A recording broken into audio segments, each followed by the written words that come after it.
Ocean Needs Everyone is celebrating 5 years of saving the oceans.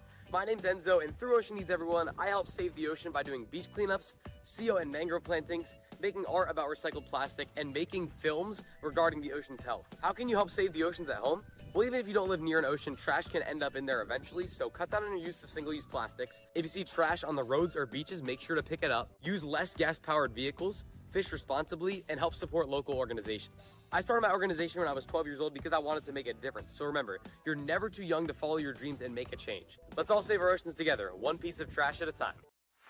Want to train like a pro?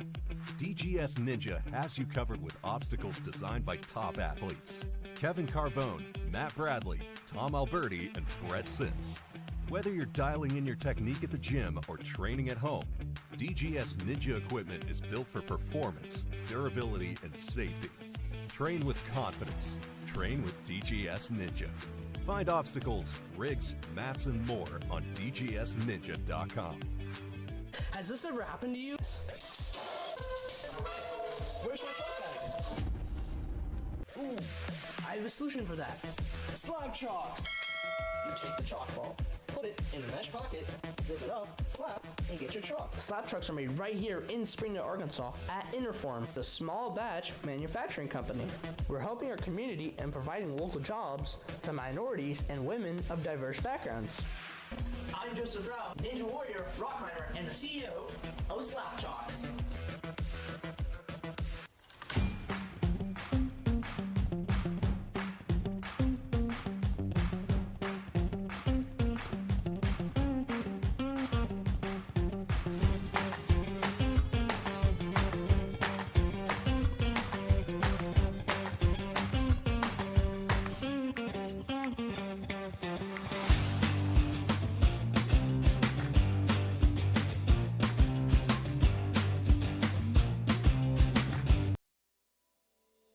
Here at Stage 4 Designs, we are all about innovation and athlete safety. We've been doing this since 2015, designing the most innovative obstacles in the sport, and now with our partnership with the World Ninja League, we are very excited to bring some of our best designs to the highest level athletes in the world.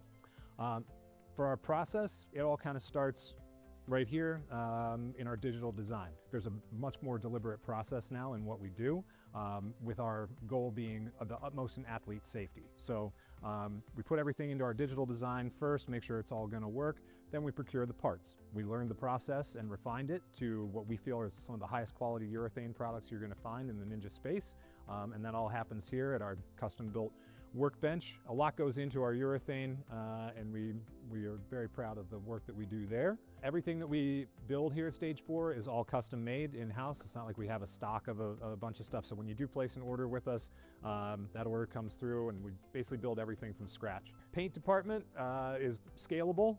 We basically hand paint most things, but some things that require a little bit more spray or bigger, we're capable of that as well. These athletes put these obstacles through some of the most rigorous circumstances that you can think of, and we want to try to plan for every contingency. We never want an obstacle to break on anybody. We always want our stuff to feel solid and not move around a whole lot, so that the athletes can trust their skills to throw the biggest moves that they possibly can on anything that we put out there. Our CNC machine handles all of most of our flat goods. It's the workhorse around here. It actually does a lot of the heavy lifting in terms of cutting things out. We don't do any of our flat goods by hand. We make sure that everything is exactly the same and replicable, so that, you know, if you're doing courses or you have athletes that are going either head to head or the same obstacle that you're going to find at one Ninja gym is going to feel exactly the same if you go to another Ninja gym or your home for that matter, so that there's consistency with all of our products. Over the years, as we've added to our suite of products that we offer, we've realized that pipe and metalworking is becoming more and more commonplace in Ninja obstacles, and to meet that demand, we've added the ability to do that here as well. So a lot of the obstacles that you'll see that we design and develop are meant to go on truss, and pipes are a big part of that. So we've added a pipe bending station here and look for, in the future, us to offer a lot more innovative obstacles that kind of exist in that space where pipes are a big part of it. So here, everything that we put out is tested by real ninjas before it goes out. We want to make sure that our obstacles can stand all sorts of unforeseen circumstances. We know that ninja athletes move in ways that are innovative and new, and we want to try to account for as many of those as we can and make sure that those obstacles hold up. So we test everything. Over the last 10 years, Stage 4 Designs has been committed to developing the most innovative obstacles that you're going to find, but also the safest and most reliable obstacles. Our motto here is elevating obstacles. We do feel that on this platform, we can take something that's both fun and creative, but also elevate it to an industry that deserves to stand on its own.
What's up, everybody? This is Mary Layton, the Commentator Ninja, coming to you live from the Tingsboro Sports Center.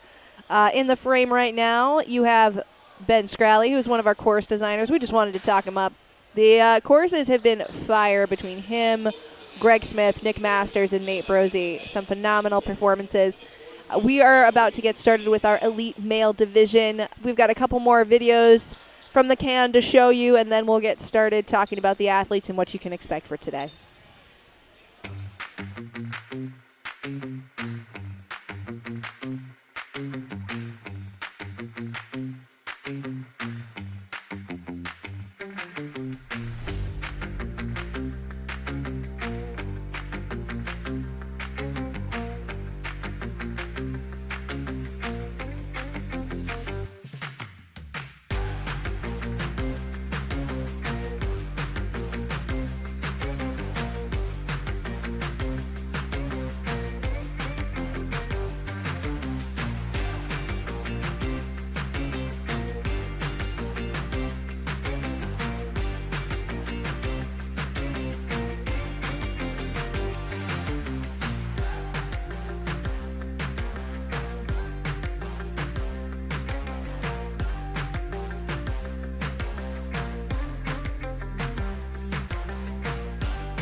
Alrighty, everybody, we're back.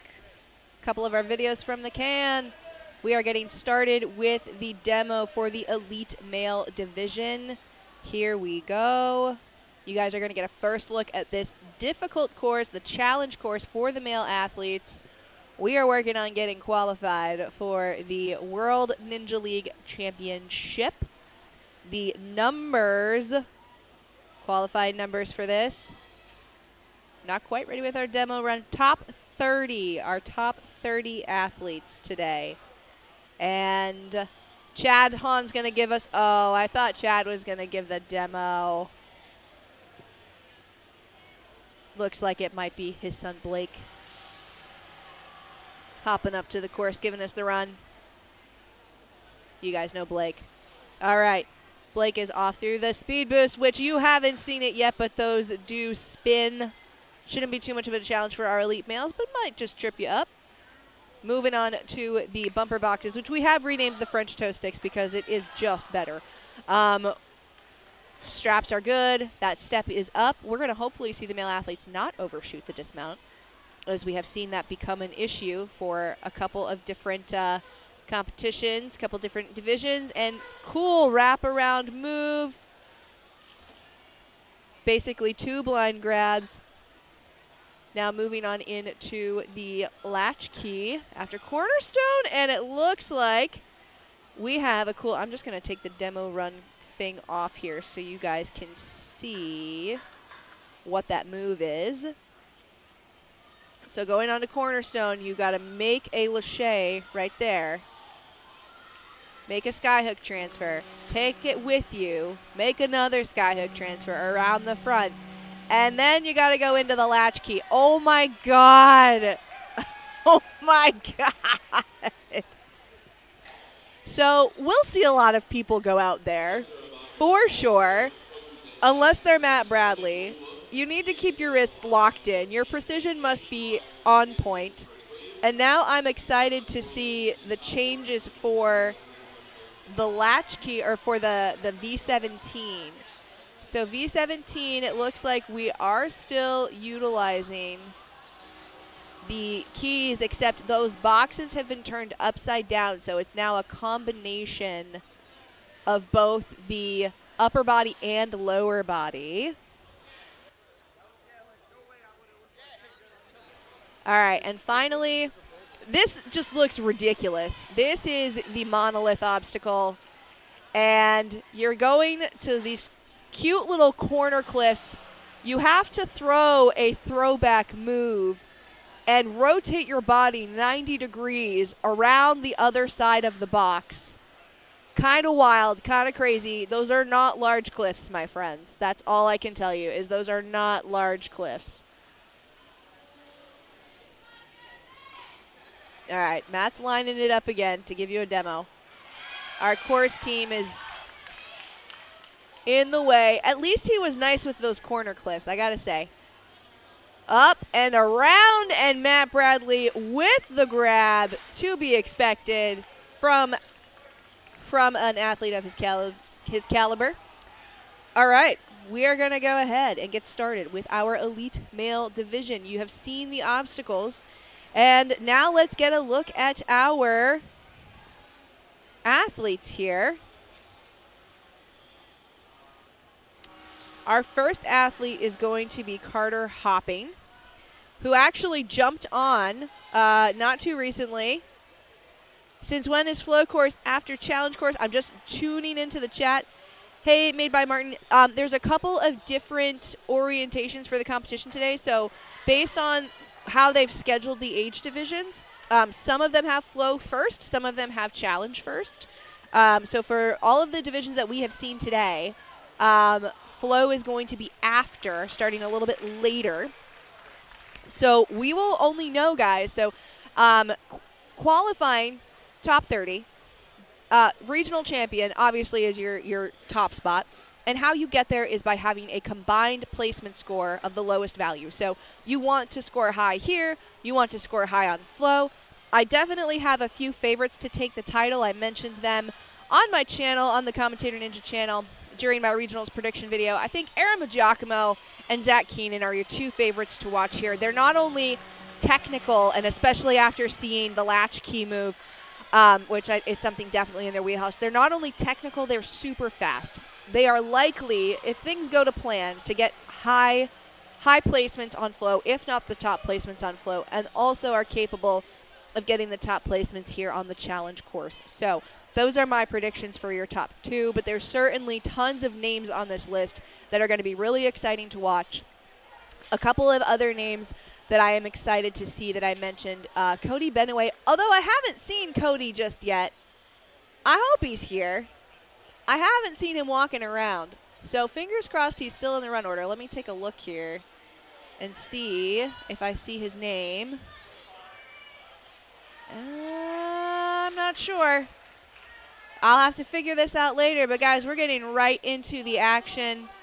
We've got Carter Hoppin popping up to the starting platform, and Carter is from Surge Ninja. He's been coaching all weekend long, and now he gets the opportunity to go through the course, the challenge course here. Now, challenge course, one thing before I forget, you do get 2 retries on this particular course, and it is you have to clear the obstacle. If you fail it and take a retry, you've got to clear it your second try to move on, and then you'll have 1 additional fail after that, and then at that point, if you fail beyond that, you're done.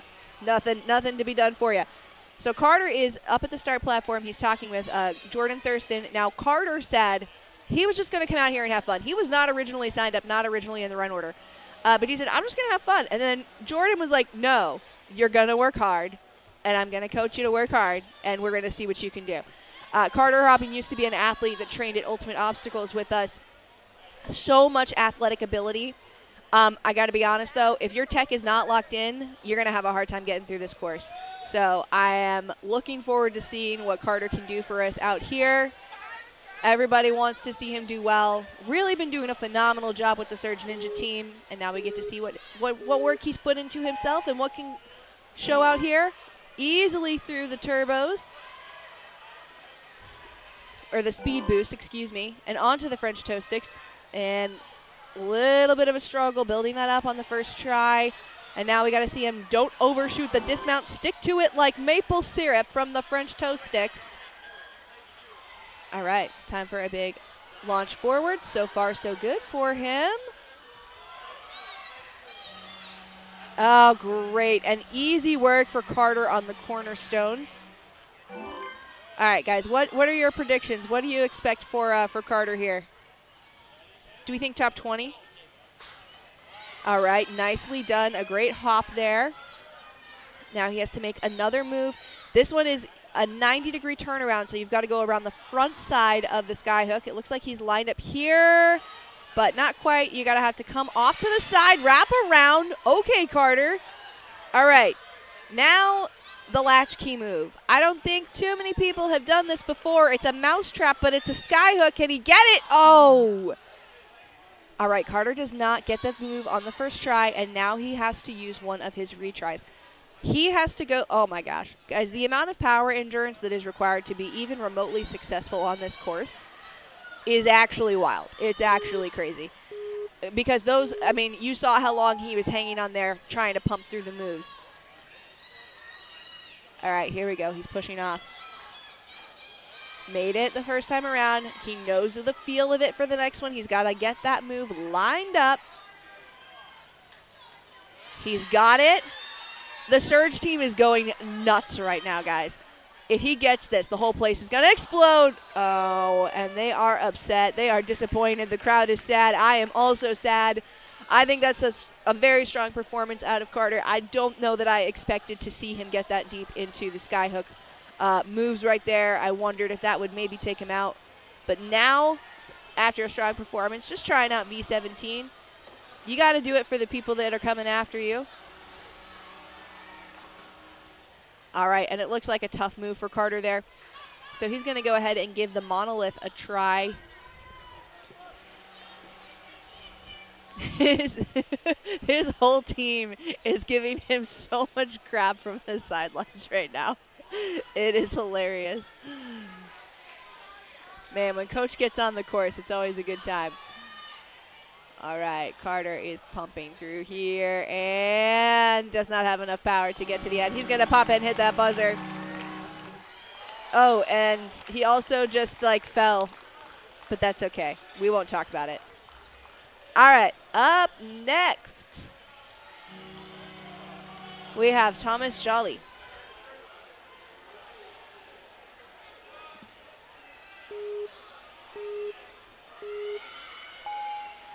Thomas Jolly is coming to us from, I believe, one of the gyms out of Canada. I believe MST.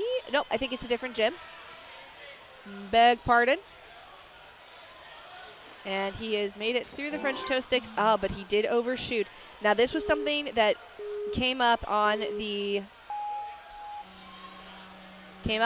several of the other divisions. The people who failed overshooting, if they have the skill to get through the through the cornerstones first try, not that much of an issue. And it looks like Thomas Jolly is able to do so. It's just a shame to waste a retry on overshooting the dismount, because you don't learn anything about the obstacles you're on. You're essentially putting yourself at square one.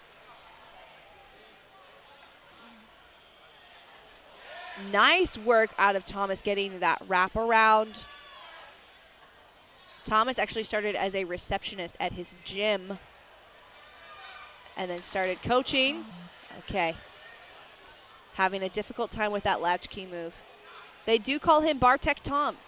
We like that, Bartek Tom. Can Bartek Tom become Ring Tech Tom? We are hoping so. What are your thoughts? Who's watching in the chat? Who's here to cheer on? Who's here to cheer on Thomas Jolly here? Great power, great explosion. What I'm excited about, if they call you Bartek Tom, that means your control, your air control is solid. So now we just got to see this control translate to the precision of the tech move here to get the ring in. Oh, and he was just a little too far forward on that move. He's really got to pull. You got to be so precise with that ring. So precise.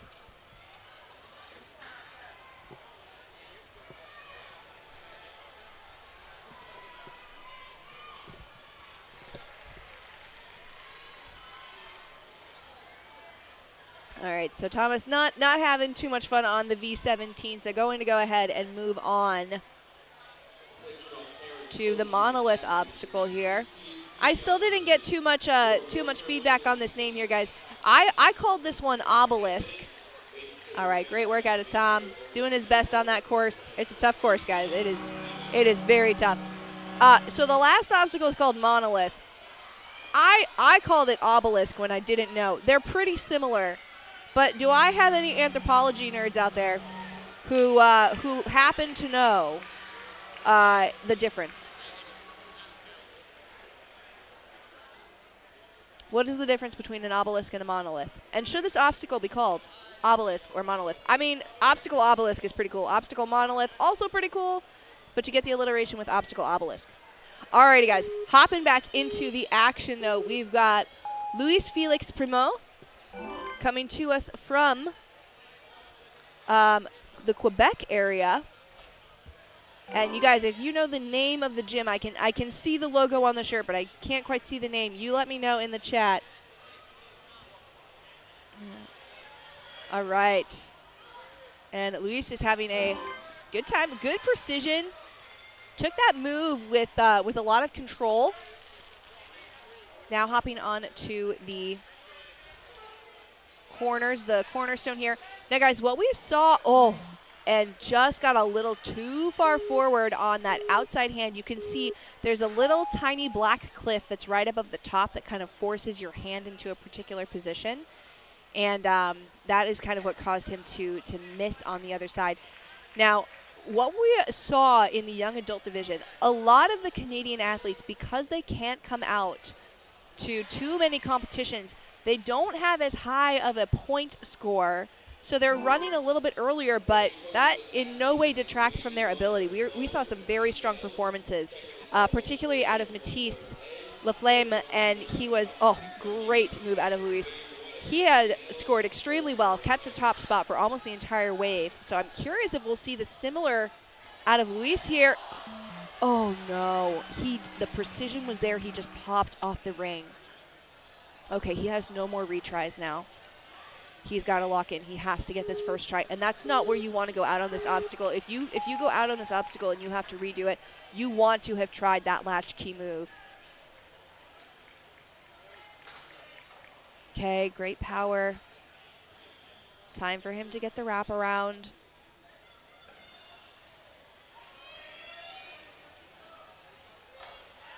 He gets it. Now he has to get the latchkey move first try. Is he going to be the first to break through? Oh, don't go off the front side. Come on, Luis. Oh, the power was good. His height was good. Like all of the other athletes before him, he is just pushing that ring too much into the hook itself and is not actually getting the latchkey to move up.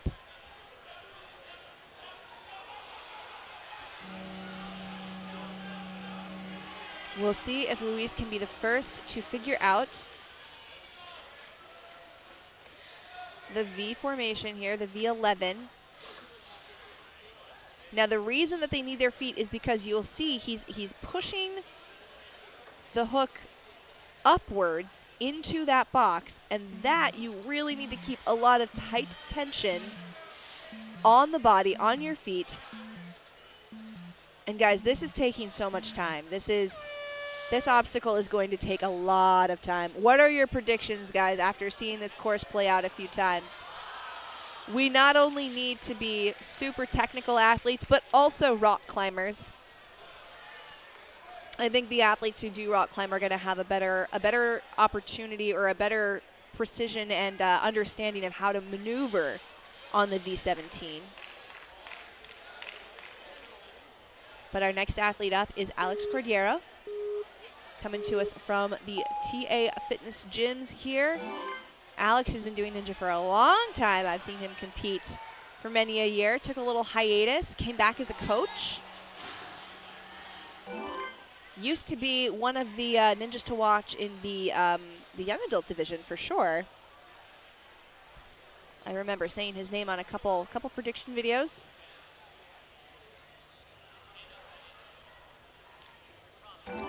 And sticking that landing, being nice and precise. I'm glad with the ones who are figuring it out and making sure that they don't overshoot there. Now time to watch this hand placement here. Great work out of Alex Cordier. That hand placement is excellent. Not even any challenge for him. Looks like he's been putting in the work, putting in some training.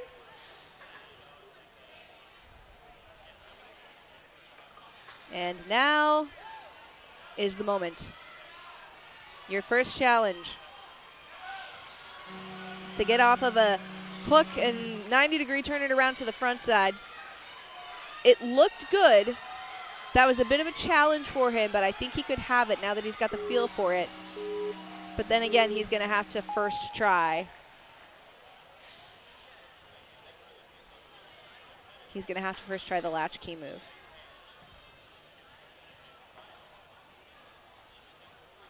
His swing is a little helter-skelter here. Oh, and he just misses on it.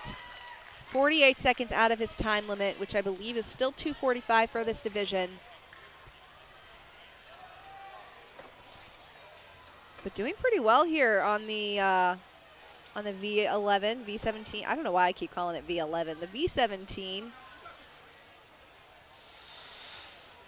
His coach Dave Kavanagh is really telling him how he needs to be aggressive with it, and I think we're just tapping out. I don't think he's got too much left in the tank for that obstacle. We'll see if he gives the monolith an attempt.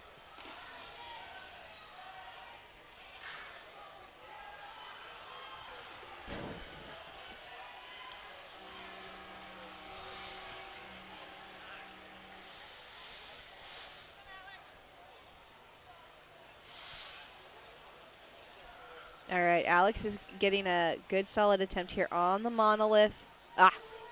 Did not quite have the energy moving through there that we needed to see.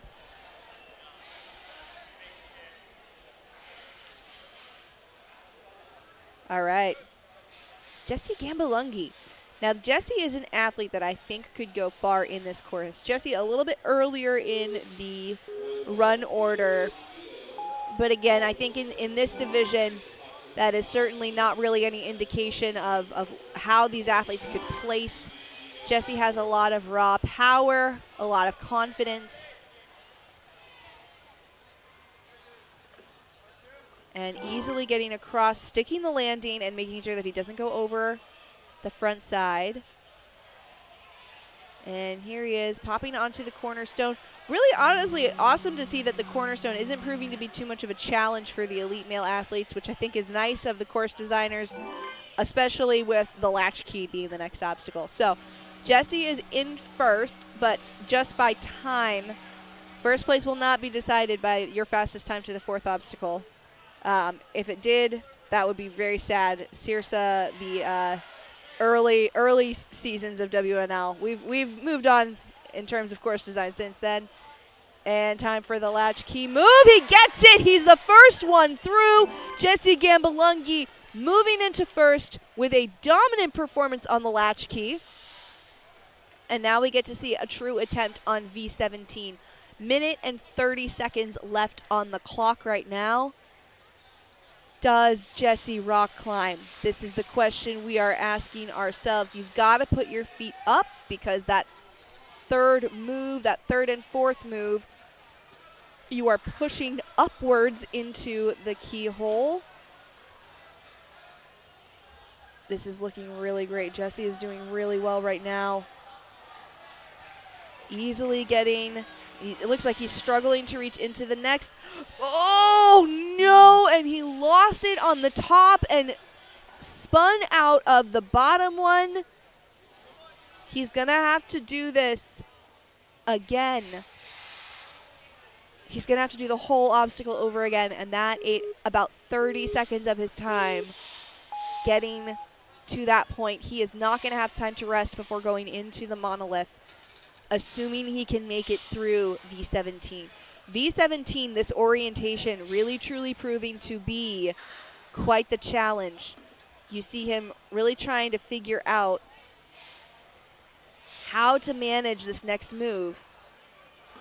He's pushing up into it. He's dropped down. He's keeping that swing nice and easy. He gets off of it. He only has 30 seconds left. He may rest for a couple of seconds, but he's really got to get going. Is this going to be our first clear this early in the wave? Can Jesse do it? He gets onto the monolith. He's got a big swing. He's got the grip. Is he going to get the turnaround? Here we go. Oh. And just nothing left in the tank.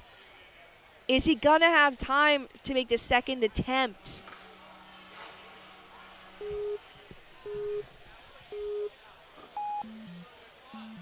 All right, we're getting down in the seconds here. He's able, oh, and he just misses the outside. Just nothing left. What a brutal course, but such a strong performance out of Jesse. Bumping himself into the first spot. I don't think that first place spot is going to hold, but a stellar performance. He got a ton of height on the latchkey, and I think that was what did it for him getting through that. So we'll probably see some other athletes take on that approach. Perhaps we will see Dave Kavanagh do the similar thing. I want you all to look at the age. Dave Kavanagh is 39 years old and still running with the elite division.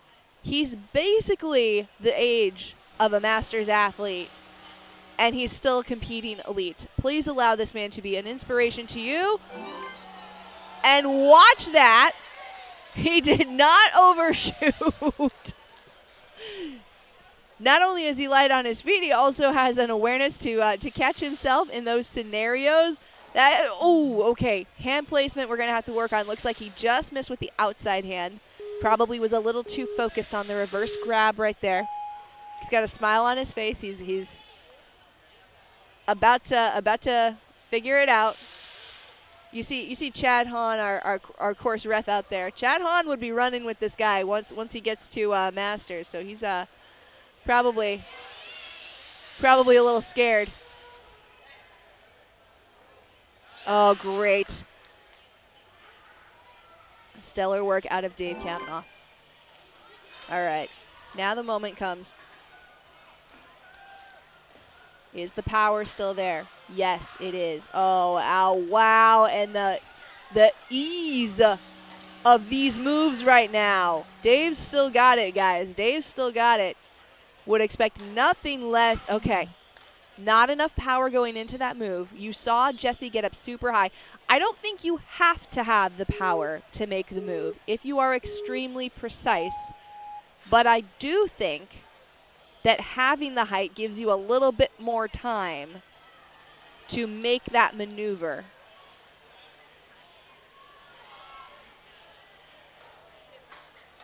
All right, we're on to the first hook. And just missed on the wraparound move. Still a really strong performance from Dave, showing us what is still in his wheelhouse right now. And honestly, getting to the same point as many of the other elite males are going to get to. And making this V17 look casual, look easy. Not even really struggling with any of these moves, casually getting through. Taking a quick look at the monolith.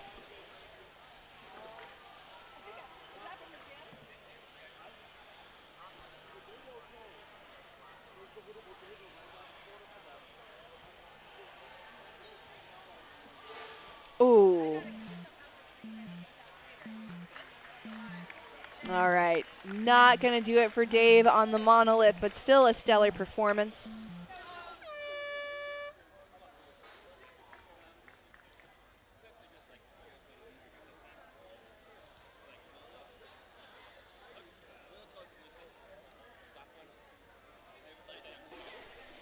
From the course immediately into coaching, Dave is going to have one of his athletes, Owen Mathers, step up to the front line. Owen Mathers is a storied athlete, ladies and gentlemen. This man competed at a competition with one hand. I think it was regionals when we hosted it at Ultimate Obstacles. I think he competed with a singular hand available to him. Owen Mathers just constantly pushing what is possible, doing some insane stuff. We all know his mom, Becky, and love her. Oh, and he did not want that to happen. He did not want to go over. He is upset about it. Shaking his head, but he knows he's got to lock in and get this particular move, get the set of moves here.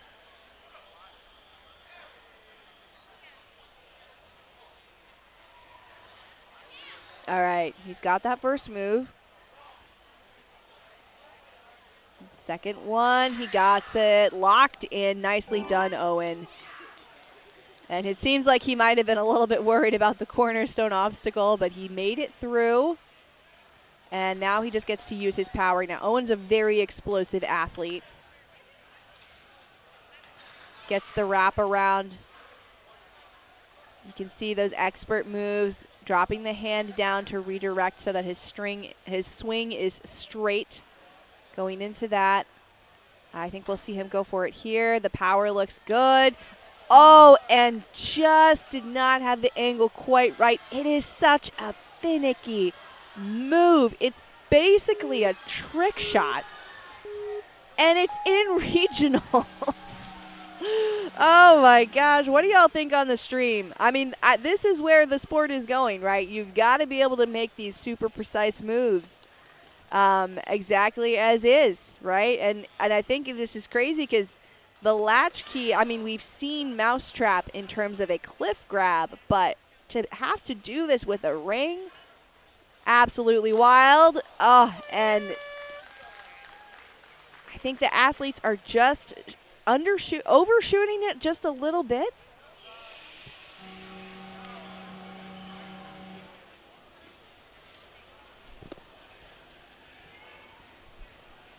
Owen is giving an attempt to V17 to finish out his time here on the course.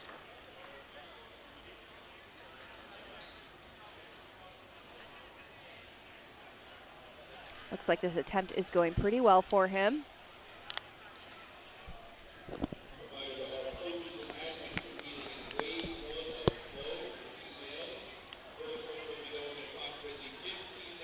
All right, and Owen easily through V17. A little bit of time left on the clock for him to give the monolith a try.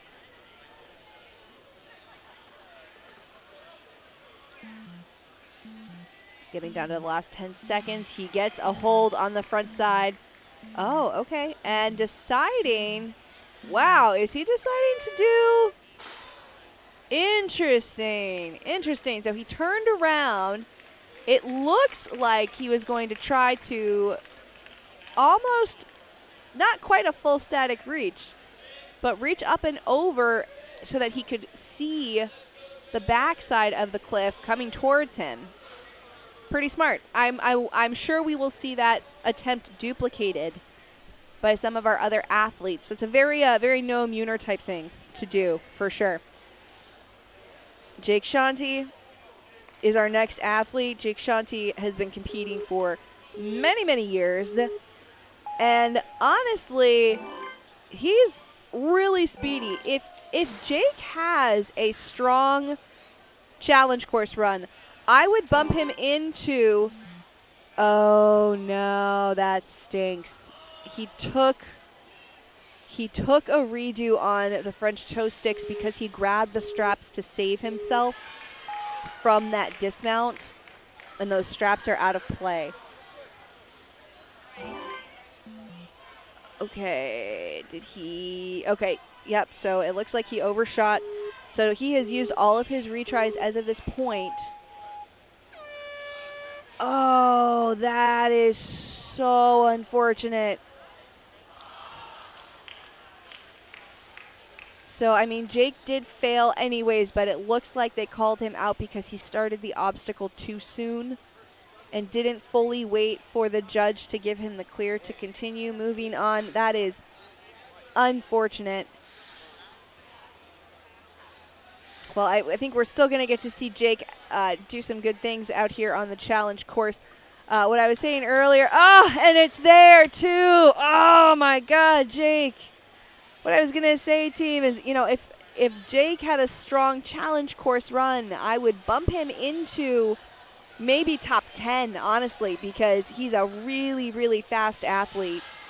Has some very strong performances in speed.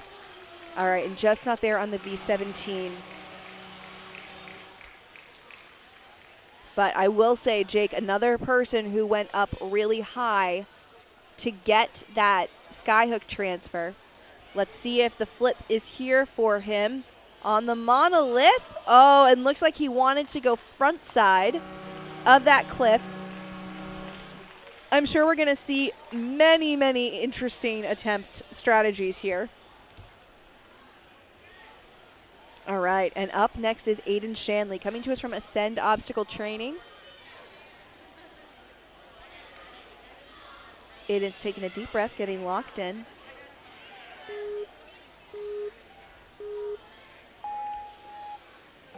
Quickly through, getting a great quick move through the carnival ride and steadying himself on that dismount platform box to make sure that he does not overshoot. That is really smart. You don't want to waste a retry, and that's exactly why. It's a good thing he's got a retry here. Locking in, taking a breath. No, Aiden. And that is certainly not indicative of what Aiden is capable of. Just a slight miss of the hands. I don't know if he was a little bit nervous or anxious about this run, but he's definitely capable of more. All right, and undershot that one just a little bit. I think he might, I think he's going to continue on. I don't think you can retry if your run is no longer alive.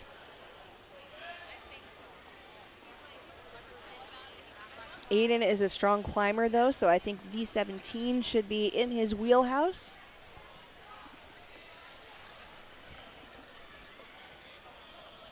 All right, guys, chime in the chat. Do you think you could complete V17? What do you think? This is an elite male obstacle, but it's kind of a rock climbing problem. What do you think? Could you complete V17?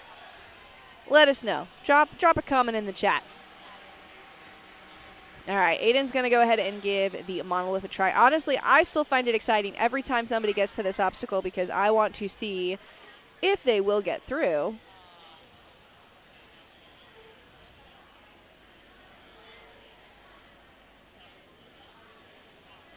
He's going for the flip.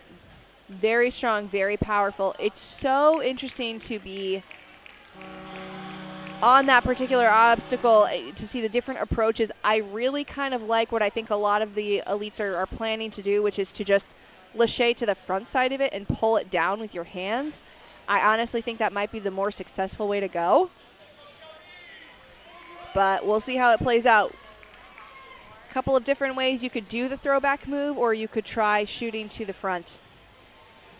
All right, Shelby Gierre coming to us from Jordan Warriors. Very fast athlete. We're going to see him go lightning quick through these steps and lightning quick through the rest of the course.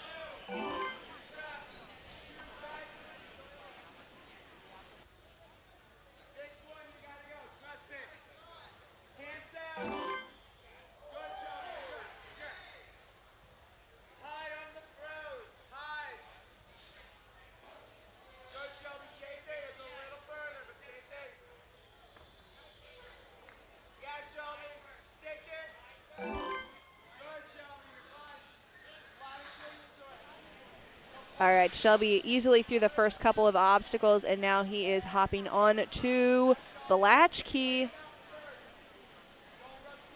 Latchkey proving to be the stopping point. So far, only Jesse Gambalongi has made it through this obstacle with a live run going on. Ooh, and Shelby really struggling with the 90-degree launch. He's got... It's a technical move. It's kind of like pulling a skyhook from behind you, except you're throwing your body forward and you have to kind of tilt your hands to the side. He is getting caught up. He gets it, but he does throw himself off the ring. I think he's got a feel for it now. Hopefully we'll see him get through here. Guys, I just laid eyes on Cody Benway, so Cody will be competing today. I couldn't see him earlier, but glad to see he is here now.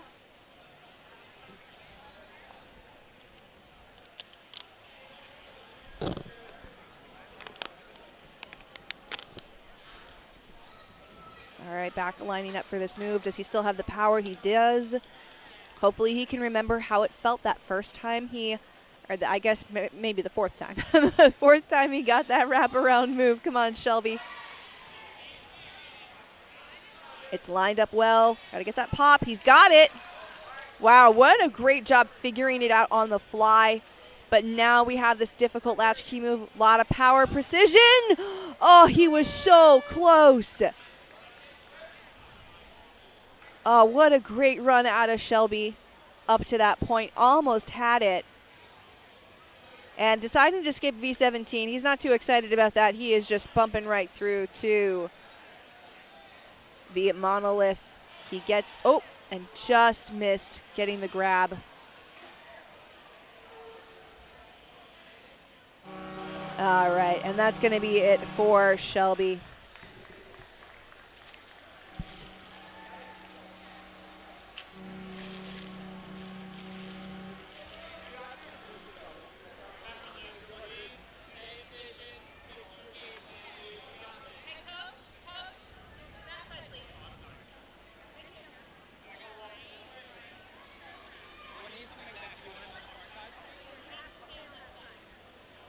All right, up next is Lowell-Liszanckie.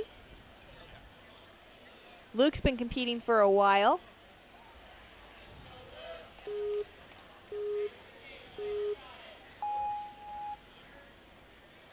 Very explosive athlete, very quick.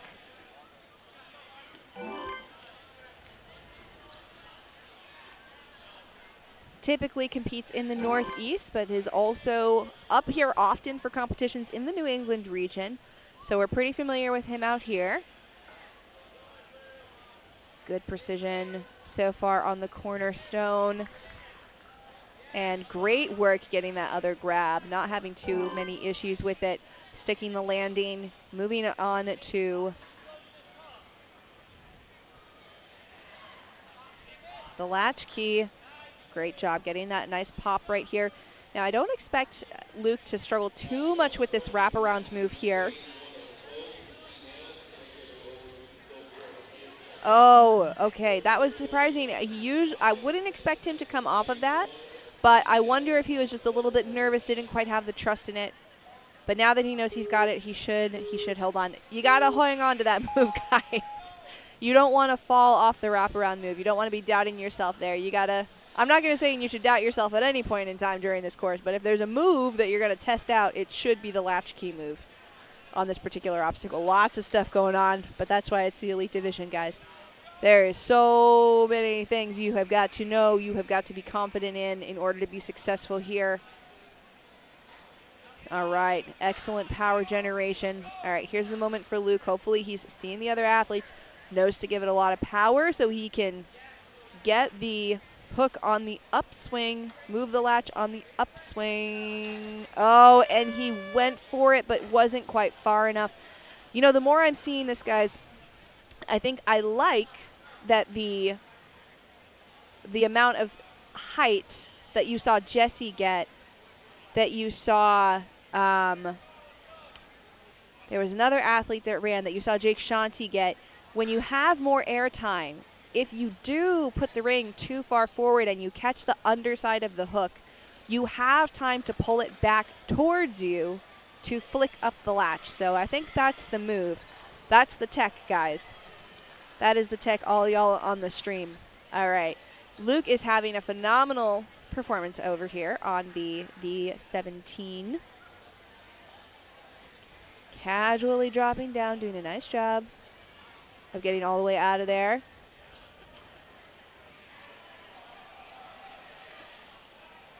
Now he is facing the monolith. He's getting low on time, only about 10 seconds left overall. Now his run's not live at this point, but we'd still like to see him get the grab. And just misses on that. But a strong performance out of Luke anyways, showing us a lot of good strength. All right, we have Isaiah Richie, an athlete coming to us from Vermont Ninja Warrior. The Vermont Ninja Warrior team has a giant sign that says "Don't fall," and they are brandishing it for all of their athletes. I hope that's successful advice. I will say the Vermont team usually has pretty good coaching advice to share. I remember one competition, I was coaching an athlete, and they were on the sidelines shouting a few things. They said, sorry, didn't mean to come in. And I was like, nah, what you said was helpful. It was good. All right, and Richie unfortunately did fall. So he's going to need to pay a little bit more attention to that sign. Fell off of the dismount.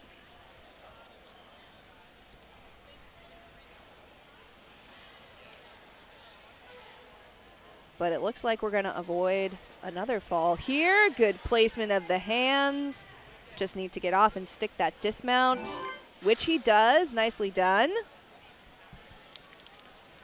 And time for a big pop to the ring.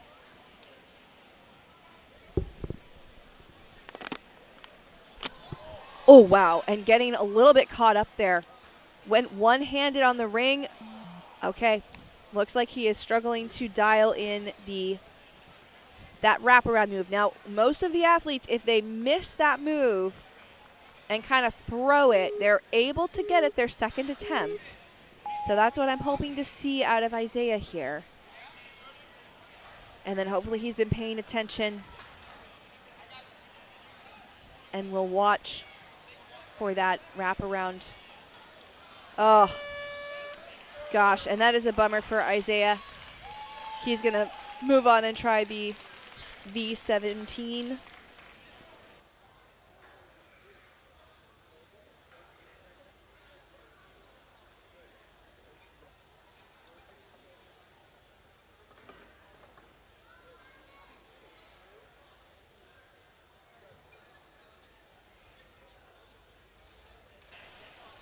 Bit of a struggle for Isaiah getting this started here. Looks like he's going to go ahead and try the monolith.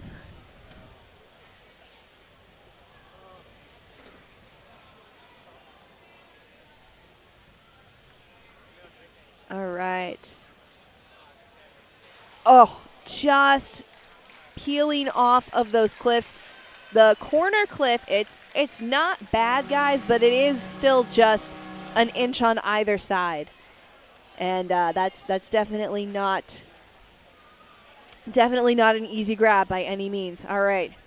Next athlete up, we have Christian Hart, Hardcore Ninja.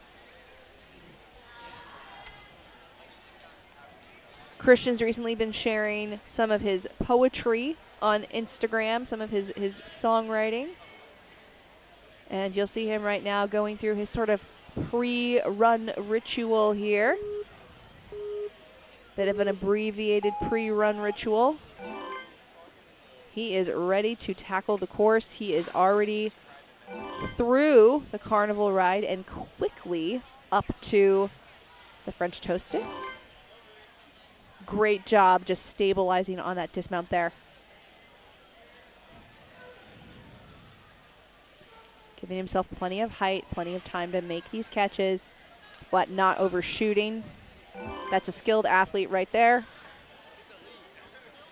He's grabbing a little bit of chalk from his coach before he goes into this. Now, I do think the later in that we get, the more skilled athletes you're going to see able to execute these moves quickly. So I think if he feels like he needs the chalk, that's a good decision, but we're going to want to see him continue to push the pace here. So he's had some good height on most of his moves. I'm hoping he takes a height approach here. He does. Oh! And he just peels off of that. Oh, man. But you know what's great is that we saw with the other athletes, when they went for the wraparound move and peeled off, they then had the confidence they could execute it. So hopefully Christian can execute this again with the understanding that he is going to get that move. You saw a lot of height there. That's what you want. You want height on that move so that you have time to pull the ring back towards you and make the latchkey move. Here it is. Yes, he gets it. He locks it in. I think they're starting to understand, ladies and gentlemen. I think they're starting to understand what this move requires. I bet at this point in time, we're going to start seeing a lot of these male athletes break through here, break through the latchkey. It is unlocked. The move has been unlocked. But now on to V17. Christian's run still live at this point. He did not outpace Jesse Gambalongi to that point, so he's only placed himself in second as of right now.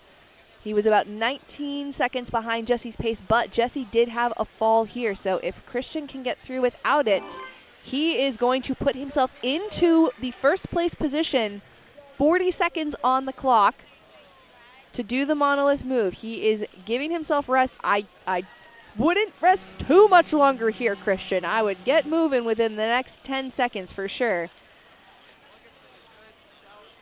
Christian is not an athlete that will be rushed. All right, here we go. Pushing himself here.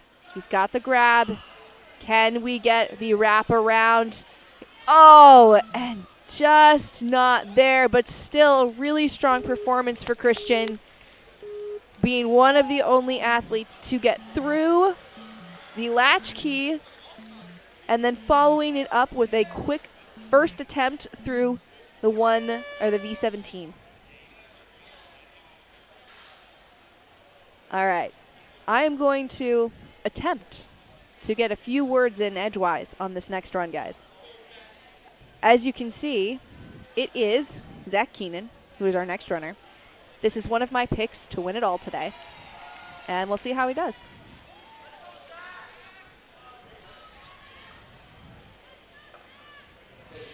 If he doesn't fall off the start platform.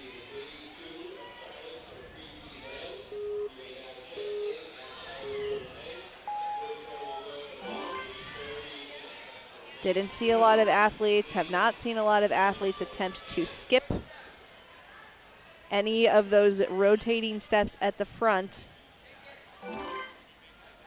Zack easily getting through, not having to crouch down on the step, just having his hands ready to go into the cornerstones. That's the sign of a true competitor, planning the next move to be more efficient, because a lot of these athletes, they're just going to drop down to the box to avoid the fall, but they know, Zack knows that takes time, and Zack is not one to take time. All right, can we see a first attempt here on the latchkey move? He's got to fix that swing. I'm not too worried about that for him. Now we'll see his approach, because you know he's one that's been watching and mapping this out. He does go high, but he just went a little bit too far forward. Still has not even used up a minute of his time even getting to his second retry. A little bit behind Christian's pace currently at this point, but Christian also did have to take a reset on this. And I think Zack's moves overall have been a bit quicker here.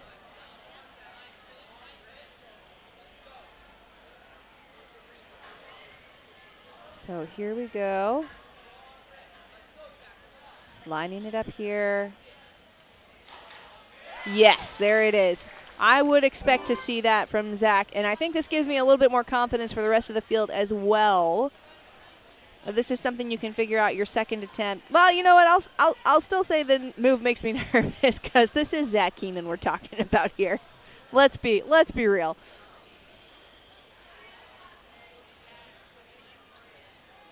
All right, making that reach across to the V17. I think that he will easily, actually he is somewhat behind Christian Hart's pace upon his completion of the latchkey, which is surprising. There it is, plus 6 seconds. He's about 7 seconds ahead of Christian's pace to the final obstacle, and I do think that this is an athlete we will see get through the monoliths. He's got loads of time. Well, maybe not loads of time. He's got about 30 seconds left. Going to lock up this move here. Here we go, Zack. Now it's time for the drop down. Is he going to shoot through or do the throwback move? Oh my gosh! He just skips the dismount entirely. Skips the flip move entirely and goes to the dismount. This whole course just opened up, y'all. This whole course just opened up. It's a speed course now, everybody. It is now a speed course with a few technical moves that might trip you up, but it is now a speed course. I'm looking for the course designers. I want to see if they saw it. None of them are around right now. Wow. Wow, that was wild. All right, well, as I said, this course is now a speed course, and look who's up. It's Alex Escon, who is also going to cruise through here. I really would love to see some people get through the French toe sticks without grabbing the straps at all. I think Alex was probably the most precise, or the quickest through the French toe sticks so far. Whoa, one-handed grab on that side cliff. Not even an issue for him. Moving around onto the latchkey. Now, so far, no one has gotten the latchkey first try, with the exception of Jesse.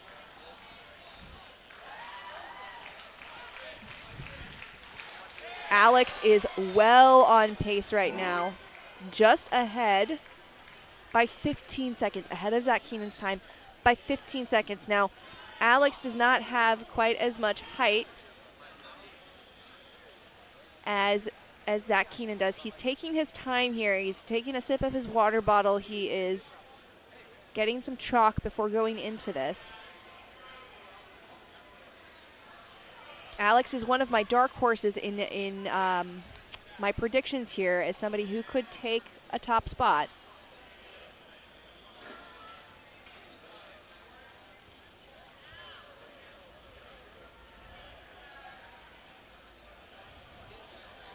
Slowly moving across, about to make this difficult transition down to the next move. He gets it. He is hitting that dismount. He is 15 seconds ahead of Keenan's pace right now. This is insane. Is he going to go for the skip? I can't imagine he wouldn't. He's going for the throw. He gets it. He gets the clear with a dominant time difference, 154. Wow. Wow, my dark horse is not that dark of a horse anymore, guys. Alex Escon just put up a lightning fast time. It's not only a speed course, but now it just comes down to whoever has the most endurance. The only opportunity that Alex left open was maybe on the French toe sticks, and the time that he took to pause before the V11. I don't know why I keep calling it V11, the V17s. That's really the only window that anybody has here to get through this, unless somebody can link on the cornerstones, which would be extremely impressive.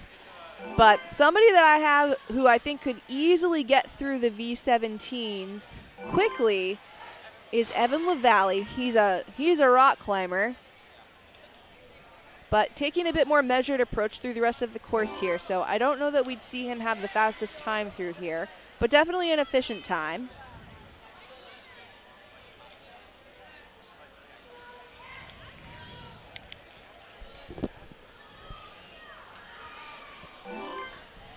And Evan is easily getting through these first couple of obstacles, as you would expect. Quickly through. Easily wrapping around. And now we'll see how much height he is going to give himself on this up move. Plenty of, oh no, he had it. And the ring just fell out of his grasp. You can see Aaron Giacomo, one of my other picks to win this whole competition, on the side, giving Evan some pointers.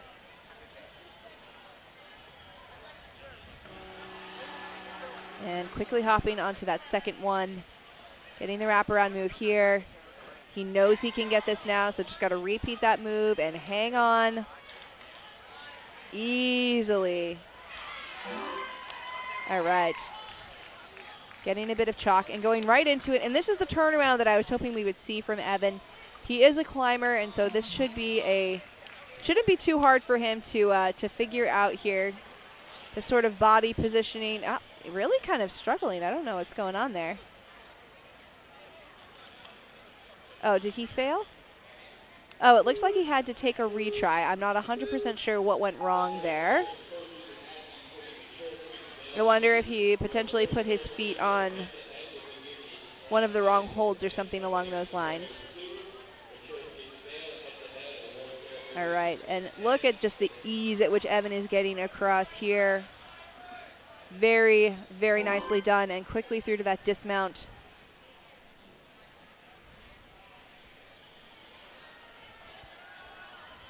giving his forearms a little bit of time. Plenty of time on the clock.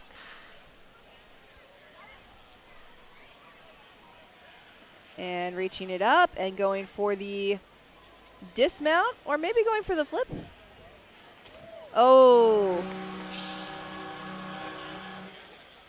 All right, so he is going to have to redo they're going to call that a fail because he did drop down and he had already used his retry.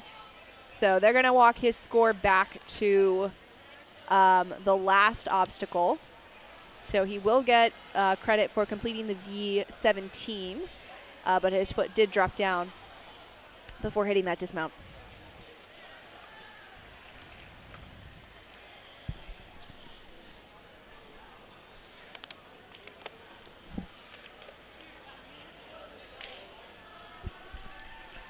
Up next is Lucas Davis. I see Luke on the back of the shirt, so I'm gonna assume he goes by Luke. Coming to us from the Ninja Labs. So, ladies and gentlemen, it is a speed course. As we said, it is absolutely a speed course at this point in time. So you're gonna need to see if you're gonna take a top spot here. You can't be taking backswings. You can't be taking too many moves. You really got to crank through. So Luke is having a solid run so far. Does hop off the front, so hopefully we can see him get through the cornerstones.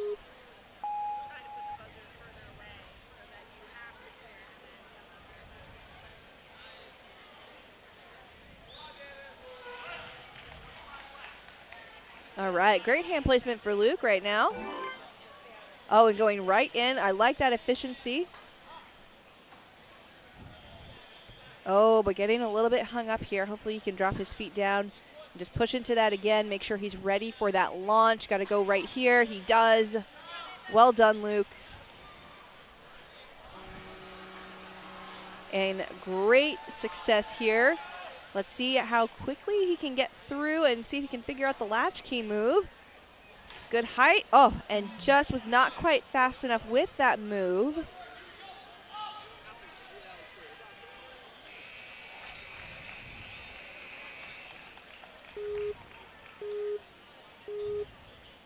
All right, Luke is resetting, getting ready to go for his next run here, his next attempt. He had struggled with being ready for that first move, but looks like he's got that locked in now. The wraparound looks good. Just need a little bit more height, a little more precision on this latchkey move. Can he get it? Ah, and just not quite there for Luke today. But he's going to move on and keep working on that V17.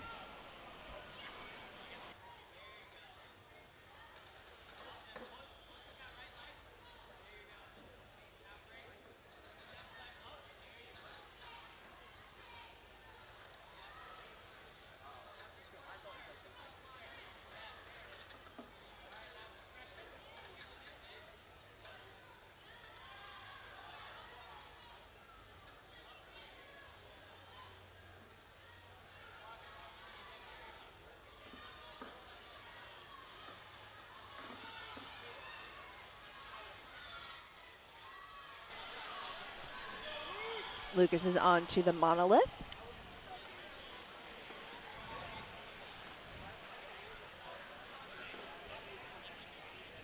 Building up that swing. Looks like he's trying to figure out how to go for those side handles. Not quite there. Strong effort, though, out of Luke today. All right. Up next, we've got Jeremy Waters.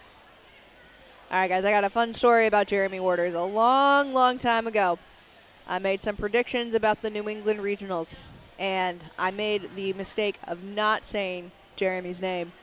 And he absolutely came up and tore up the course, took first place, and has managed to make it into most of my predictions ever since that point in time. Killer athlete, moving quickly through here. I like what I'm seeing. He took a little bit of a hiatus from Ninja, but he has been coming back and up, just a little bit of a misstep there. Missed hand placement. So we'll just, hopefully we can just see him lock in on this last move here. He gets that hand placement. Excellent work. All the way up. And popping himself right across there. Stellar work, Jeremy. Kind of trying to figure out the hand placement for this move. He is looking a little bit locked off right now, but I think he's just prepping for that move. Oh, and when you see those knees go up, he's really just trying to stop it. Oh. Super close right there. The recovery that he had in that, the redirection and lining himself up to actually get the ring to the skyhook on that second attempt shows a lot of experience. So hopefully the endurance is still there. He can just lock it in on this next attempt. All right. And just needs to get the move right here. Great. Has the confidence from that first attempt. Now he's got to do it. Got to get this tough move here. The power looks good. Just got to be precise. Oh, and came up just under it. Didn't have quite enough height to compensate for the miss there. So we're going to see Jeremy continue to move on and give V17 an attempt here.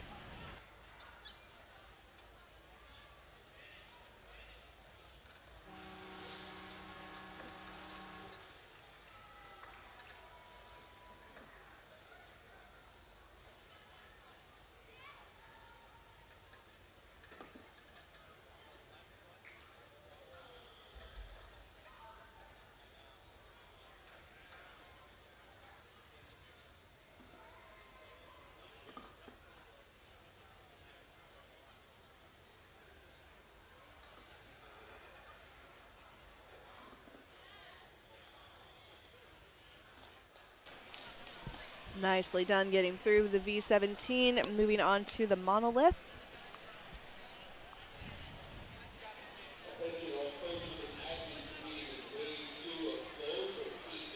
All right, here goes Jeremy. Oh, and just shorted on that release from the first monolith to the second.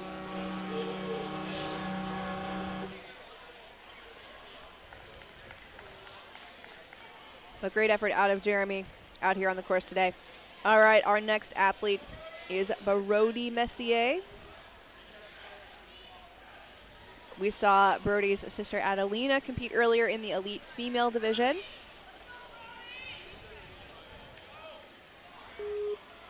Now Brody has a really strong attack to all of the courses that he runs. A little bit of a hesitation though here. Getting up onto the French toast sticks. Manages to not overshoot that dismount platform. Nicely done. And hand placement is also looking strong on the cornerstones.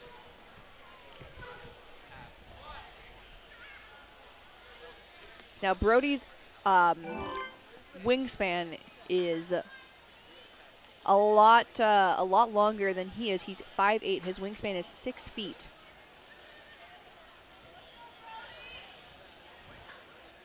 So definitely working with a positive ape index here. Shifting his hands around for the transition. Oh, man, and just needed to trust that grab. Had the precision, had the ring where it needed to be.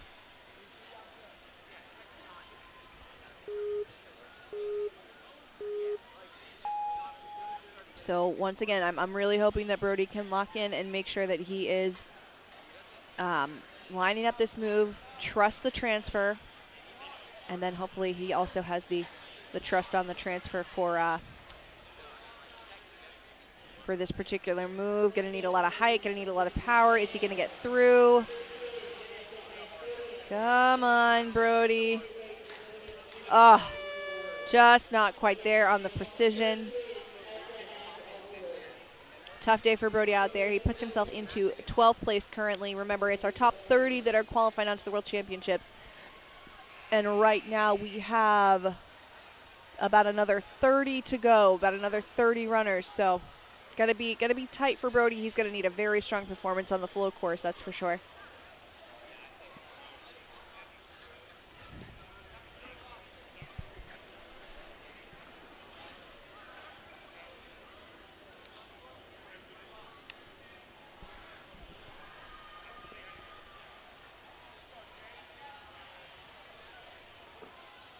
Alrighty.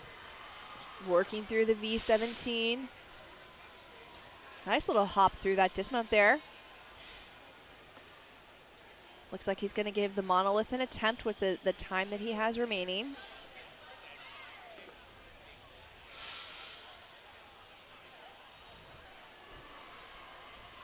Nice pop through. He gets the grab. Is he going to get that transfer? Let's see how he's deciding to approach it. Looks like he's going for the standard throwback move. Didn't quite make that, but still a really strong run. All right, guys, up next, we've got James Burns. James Burns coming to us from Ascend Obstacle Training.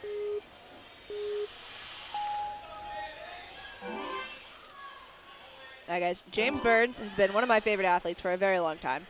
And I'm very excited for him on this course, actually, because he is very fast, and I also feel like some of these moves are not too technical that he can't be fast on them. Definitely an athlete that could throw that skip at the end. So I think this could be a really strong run for him, a very strong performance.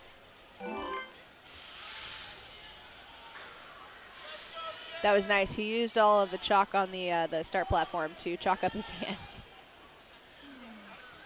All right, flipping right around here.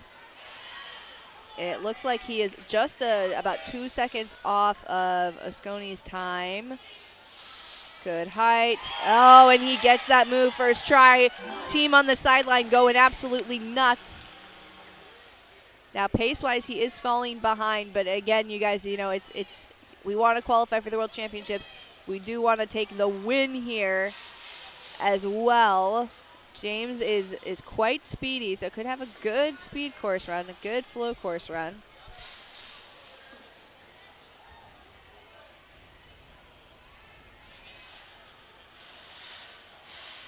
All right, time for that tough transition. Oh, and he just misses. Still time to clear the course. There is definitely still time for him to clear the course here. That I don't think that we'll see too much of an issue for him getting through the rest of this. But, you know, he's going to be hard-pressed to have one of the top times, that's for sure.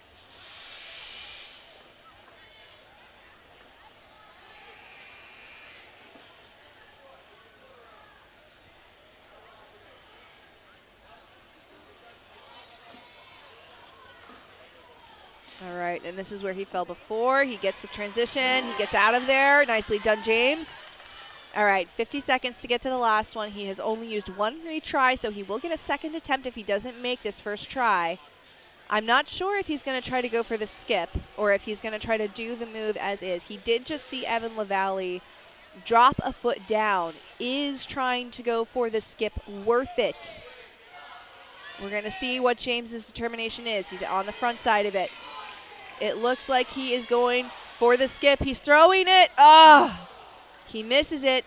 27 seconds on the clock. Still enough time to try to throw this move again. Is he going to try to do the actual intent of the obstacle here? He's up again. I think he is. I don't know. I gotta see how he builds the swing here. It looks like he's going for the front side, and he just almost had it.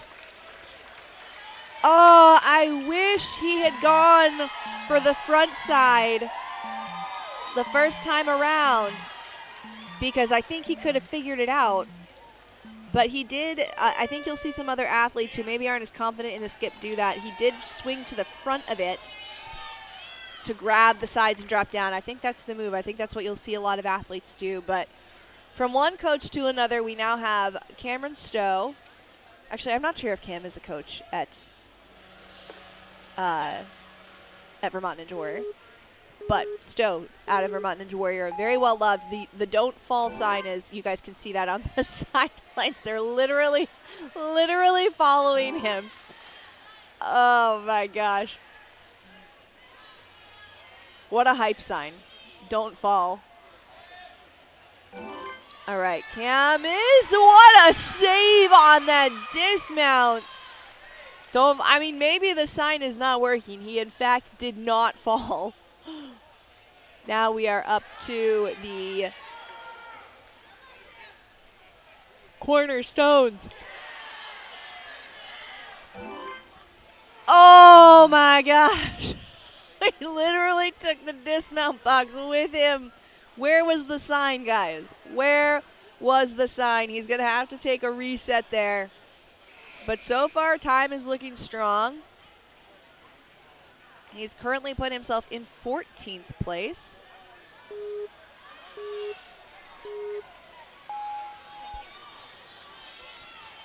All right, lining it up here. He's only going to have one attempt, so he is going to have to be perfect on this obstacle.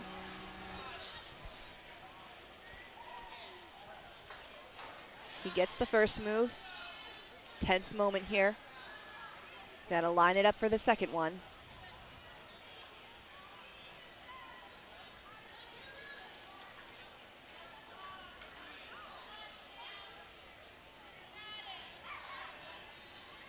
About to really just struggling to line this up right here. Trying to get the right momentum, trying to get the right timing. And he misses the transition. Oh man, the don't fall sign got the last Vermont athlete a little bit further in the course. I think we've got one more who's going to be stepping up to compete today. So we'll have to see how far the sign gets the rest of our Vermont athletes.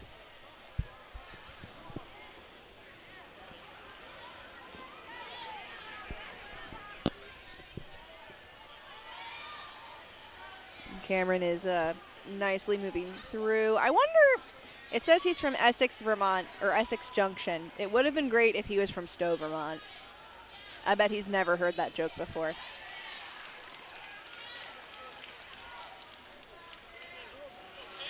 All right, Cam stepping up to the monolith.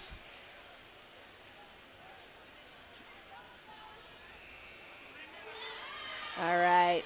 Is he going to go for this move the intended way? Is he going for the skip? Oh, and he did go for the throwback. It looks like a fun move. All right. Up next, we have Jonah Borugard, one of our Ultimate Obstacles athletes. I am literally inhaling chalk as it wafts over. All right. Jonah has been probably one of our most improved athletes several years in a row. And the stuff that this kid is capable of is absolutely mind-blowing. And I am hoping that you get to see it today. Sometimes he takes a more measured approach on his runs, depending on his goals for the competition. I know that he wants a top spot here. So it looks like he's just doing his best to get through these, to not overshoot. Good control on that dismount. And great precision on the hand placement there as well. Nice job. He almost got robbed by that black cliff, but he is nice and steady. Does not have the fastest pace to this point, but he's been smooth so far. Nice and lined up right there. And that is Jonah's strength, is he's just able to move into these moves here. Oh, and he almost had that. He's going to have to run it back. Just needed to trust that he was going to have it. But I'm glad you guys get to see this again. Just watch the flow that Jonah has. You know, some athletes might struggle to... Oh, no. Oh, gosh. Oh, man, and just as I was saying it, too, that's so tough.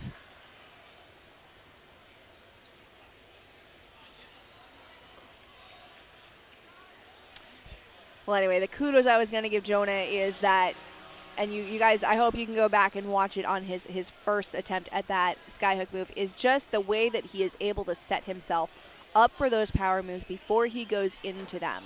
It's really quite great execution. And I'm so bummed out you guys did not get to see that, but keep an eye out for him on the flow course, because he's in 14th place right now, even with that early fall. So, you know, he could definitely still punch his ticket to the World Championships at this current rate.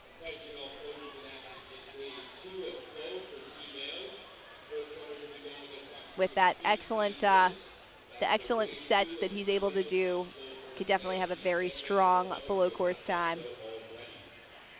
All right, and here we go. And I think Jonah is probably going to take the more traditional approach, although he does like his skips. Gonna try to go for the more technical move. Very close. I bet with his second attempt he would have had that. Great effort out of Jonah today.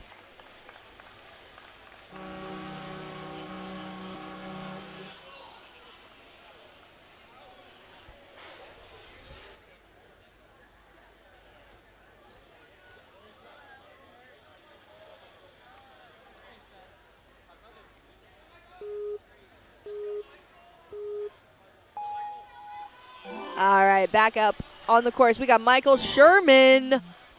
Oh no. Okay, that was definitely not what he wanted to do. I think he shorted the dismount just a little bit there. Guys, if I were to pick a third, getting the crowd going. If I were to pick a third dark horse here, Michael Sherman would be one of them. Definitely able to be really fast and lots of course runs kind of on an upward swing over this past season.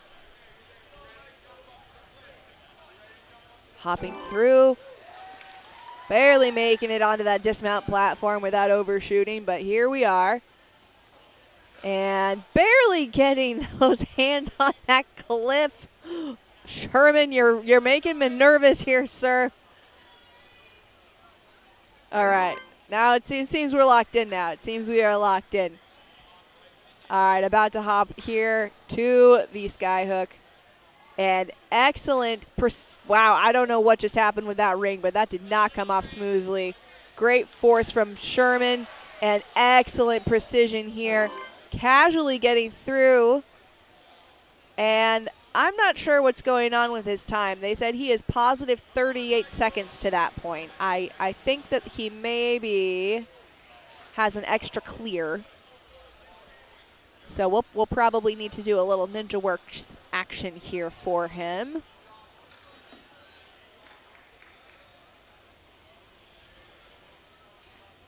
Right now he's at 101,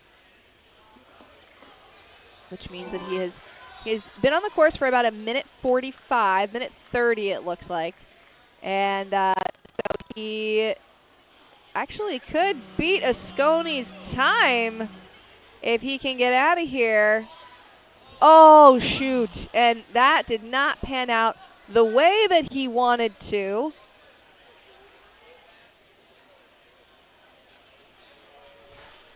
Wow, he could have actually taken Esconi's time. But he is going to have to do this again. I'm curious if he will try for the skip. I think it's in his wheelhouse, but I think he might go. It looks like he's eyeing up those cliffs. Is he going for it? He's still going for it. He gets it, and he gets the clear in 2:09. 2:09.38. So that is actually going to bump him into second place, everybody. Right now, what you're looking at on Ninja Works, there's one extra clear. So they're going to have to fix that, and then his placement's going to drop him down into second. But a strong performance from Michael.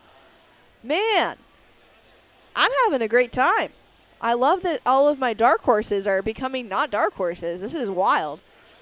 Fantastic work for Michael Sherman. And now he's got to lock in, focus up for that flow course. But he's put himself in a great position. I will say, between him and Esconi, there is time, and there are definitely some other athletes that I think could potentially take that for him, or take that from him.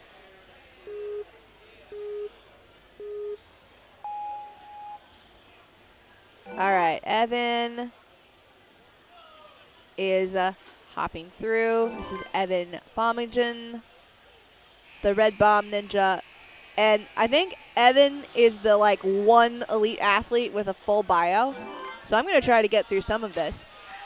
His most challenging obstacle type, oh shoot, it's moving with obstacles, and that's literally what the latchkey obstacle is. So hopefully this is a skill that he's been working on.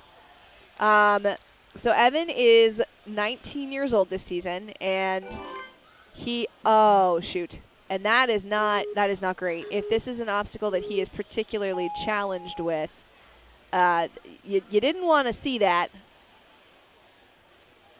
You didn't want to see him take an early or an unnecessary miss on that one.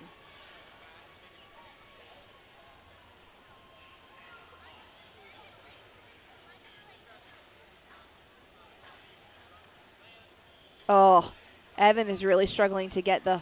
All right, he's got it. You can see a little bit of that struggle, but hopefully we've got some nice precision here. He can lock it in. And going for the twist. Good power. Oh. And just struggled to get the precision on the ring. Went a little bit too far underneath it.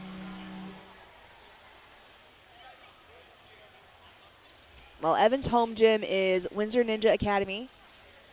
He was an A&W Season 15 national finalist, so a lot of great high-level experience, including getting to Season 8 Young Adult Worlds and Seasons 9 and 10, getting to Elite Worlds there.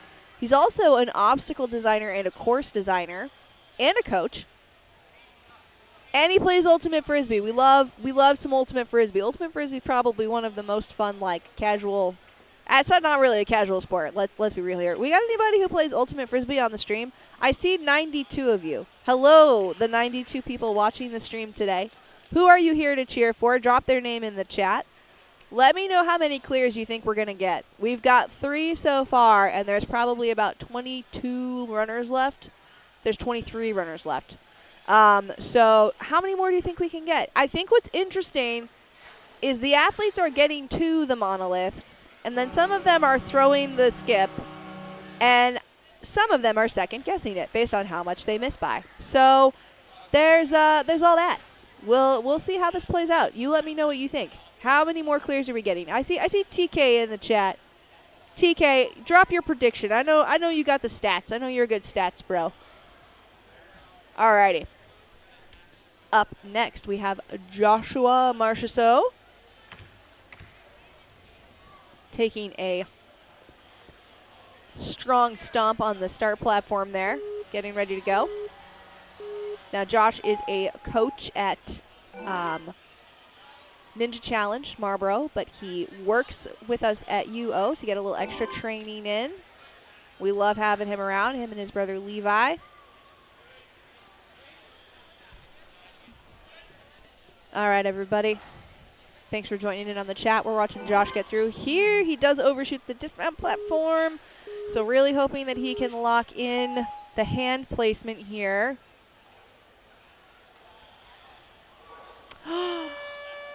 Oh, and he just misses.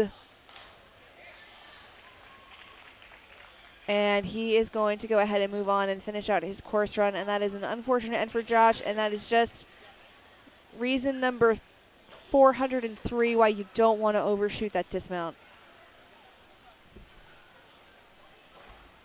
I see Paul Ryan. Thanks for dropping in, Paul, and giving Josh some kudos, some good vibes here. I don't think that this is the run Josh wanted. Definitely not the run that I think he's capable of for sure, but sometimes that's how it plays out.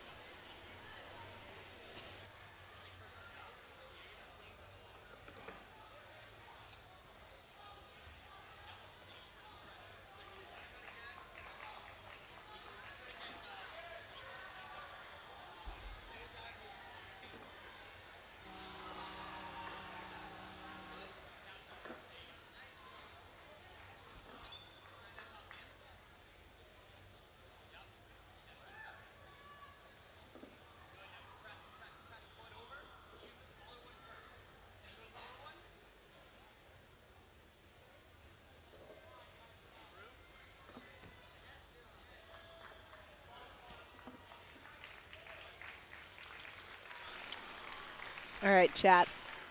I asked you how many more clears do you think you'll get, and I realized I didn't give you my own prediction. I think we're going to see 5 more clears.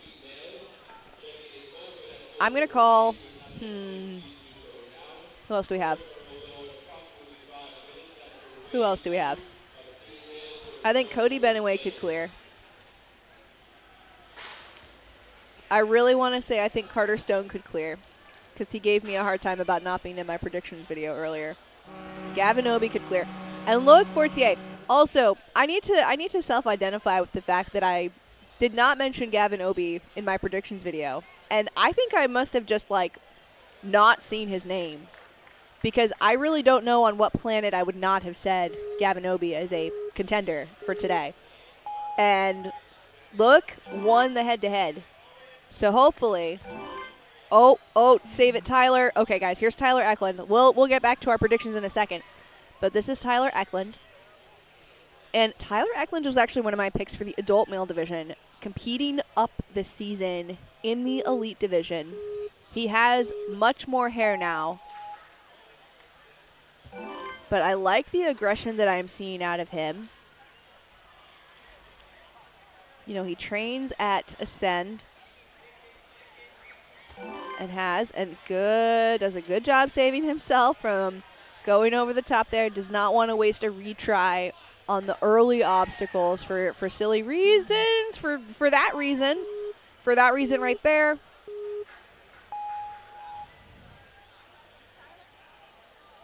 All right, and he is...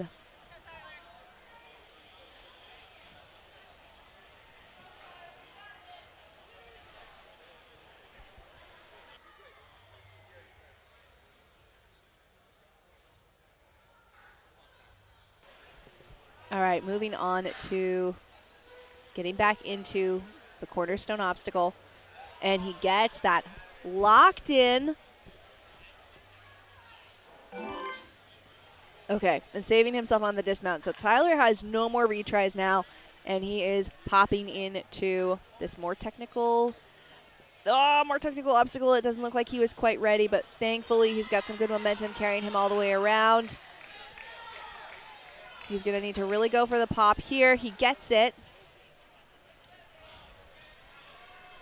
And it's time for this tricky wraparound move.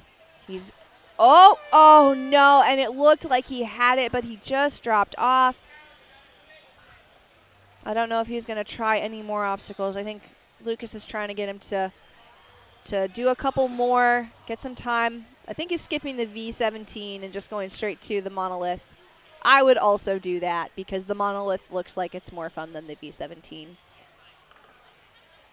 What do we think in the chat here, guys? What do you think? Do you think the monolith is more fun than the V17? Also, still waiting for somebody to tell me the difference between a monolith and an obelisk. Oh, and went for the skip. All right. And not quite the run that I think Tyler was hoping for, but did his best out there. And hopefully, you saw how efficient he was trying to be through those first couple of obstacles, so I'm hoping we'll see more from him on the flow. All right, guys, here was one of my picks for the grand champion, and his status as grand champion. This is Cody Benway from Ninja Mania. And the reason I would pick Cody Benway is because I have just seen him be so good lately on technical courses, and this is literally it. No, don't do that, Cody. All right, he's taking a pause before he can go on again. But anyways, this is literally it. This is a technical course. He gets things first try. Things are not, I won't say they're not a struggle, but he is good enough to overcome said struggle. All right.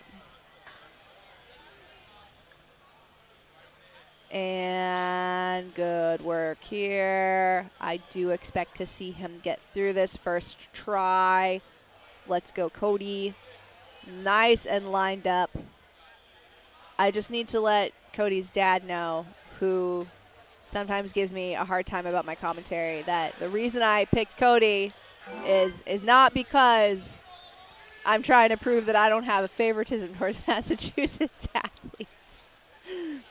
He's really doing so phenomenal this season. And you're seeing it. You're seeing it right now. Very smoothly through. He's about 10 seconds behind the leader. We'll see what his time is when he clears this. So again, 1:54 is the time that we're going for, so just under 2 minutes. So if Cody can clear this before he gets to 50 seconds, which is definitely possible if he moves right away, and he's long enough and tall enough he could go for the skip, we could see a new leader. Here it is. He's up to the front. Is he going to go for that skip? It's a huge move. It's a huge throw. He gets it. He gets the clear in 1:46. That is your new leader, Cody Benway.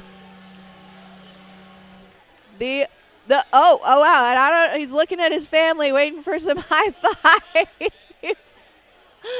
All right, the new leader, Cody Benway, 1:46. All right. I still think there's time that can be found on this course, guys. I still think there is time. I think we need to just see an athlete explode. That is, oh, hang on. That's not Carter Stone, guys. That's Jackson Kafaso. All right, so we just saw Cody Benway clear in 1:46. Here's your third place athlete from the head-to-head championship yesterday. This is Jackson Kafaso, and he is fast. Also, he had some dried mango before his run, so I think he's going to perform extremely well. Dried mango is the key, in case y'all didn't know. All right. Okay, well, the good news is Jackson did not fall over the front of the dismount there, so he is able to continue moving. What am I saying, guys? The fact that falling off of a dismount is even a thing in the elite division is absolutely wild. I'm not sure how I feel about it yet. Drop in the chat, everybody, how you feel about it. Like, what am I saying? Whether or not you can stick a dismount actually matters. I mean, it's always mattered, but it, like, really matters in this competition. All right, but Jackson is flying through the course very well. Oh, and it looks like he just missed that front move, which is a little surprising for him. I would have definitely expected him to get that. He's motioning for some chalk from his coach, so I'm curious if that, if he just slipped off the ring there. I didn't feel as secure. Okay, made that first move. Oh man, and looks like he's kind of struggling to pop it up and off here. And there we go. That's much better. So hopefully he's locked in on his strategy here. He needs to be good height. He's got good height. Oh, and just came up under it. Gonna go ahead right into the V17. You can tell that was frustrating for him.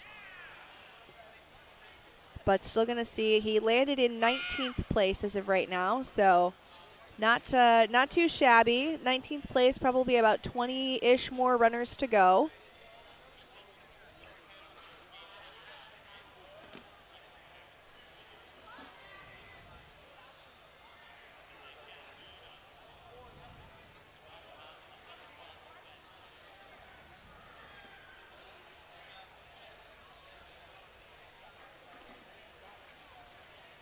All right, and he hops off. Nicely done.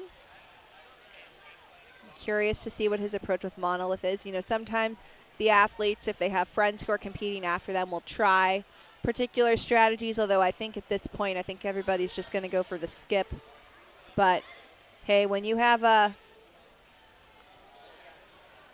time, go for the more technical move. Looks like Jackson was a little bit low on power, which after doing that skyhook obstacle twice, I am not surprised. That took quite a bit of energy. All right. Now, moving right along, we have Milo Pipedo is up next. Milo is coming to us from Brooklyn here.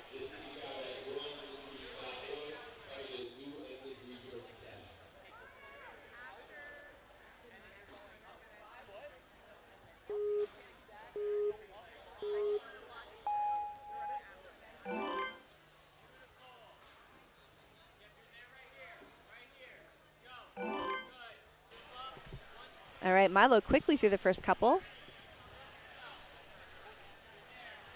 and cruising right along. Good job sticking that dismount there. He is hopping through easily, getting his hands around those boxes right there, the cornerstones. Not a problem for him.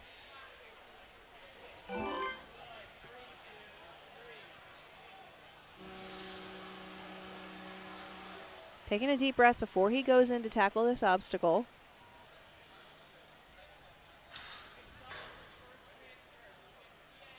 Really trying to make sure he pushes through here well.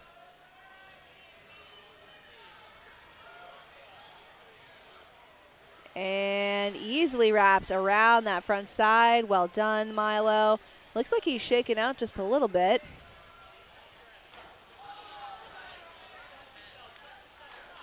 Oh, and super close for Milo on that particular attempt there. Again, it looks like that ring was just a little bit too far forward for him.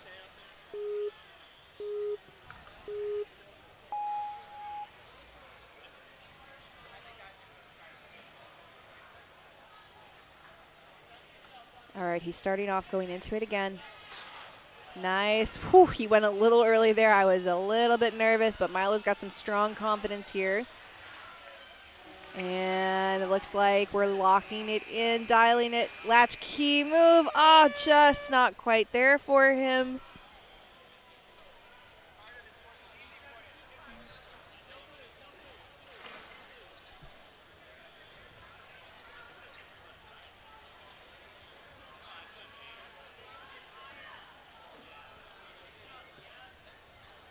And he is pushing through the V17s.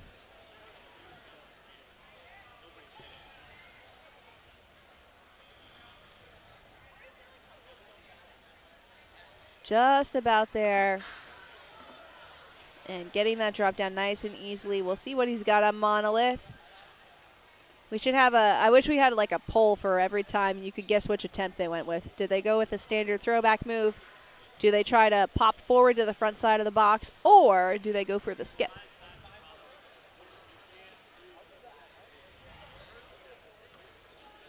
All right, looks like we are going for the skip. Oof, and just missed it there. But good strong attempt from Milo.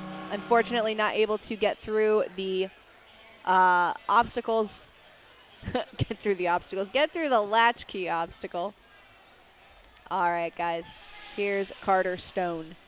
Carter Stone is an athlete from Ultimate Obstacles, so forgive me if I go into what I call coach mode, which is basically where I hold my breath and I forget to talk. But Carter's got a lot of confidence, and it looks like we're okay. I always get a little nervous when the rig team comes to talk to the ref because I think they have to fix something. And it looks like Matt is climbing up. I think it might be the orientation of the hook. It looked like it was getting a little bit tilted, so I think they're probably just going to secure that particular implement there. Don't want to have that be different. So Carter's going to go ahead and step off the box. Let's take a look at the rest of our run order here, guys. We have, coming up after Carter Stone, some names of note. Like I said before, Gavin Obie, Loic Fortier won the head-to-head. So he, is definitely particularly fast. And Ben Seamson is also coming up. Ben Seamson was somebody that I mentioned as one of my dark horses. And so far, all of my dark horses have been performing extremely well. We've got Lucas Shanamian right after Ben. Lucas I didn't mention in my video, but Lucas could do a really phenomenal job if he locks it in and has a strong performance. And there's quite a few other names coming up after that, but Carter is about to get going. And here he is. Pushing through, getting to that dismount. Nicely done. And it looks like he is trying to lock in for just a couple of quick steps. Great precision there. Now, Carter, I mentioned this earlier. Carter was a little upset with me that he did not get the mention. I was not expecting that from him. So just going to have to lock it in and find his focus here. All right, there we go. Stellar performance so far. Just got to lock in for this next grab right here. Good. He's settled into his run. It looks like he was just a little bit nervous there. Just trying to figure out just how much to push it. Having the chance to dial that in is good. A little bit short on that one, but he makes it work. Again, just got to make these little course corrections. And it looks so good so far. Now I know he's been watching. Looks like he's going for some good height. Oh, and just missed it. He's going to have to take another attempt here.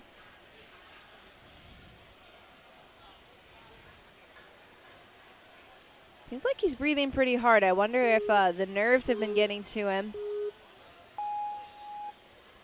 And coach pausing to just like kind of walk him through how to go through it.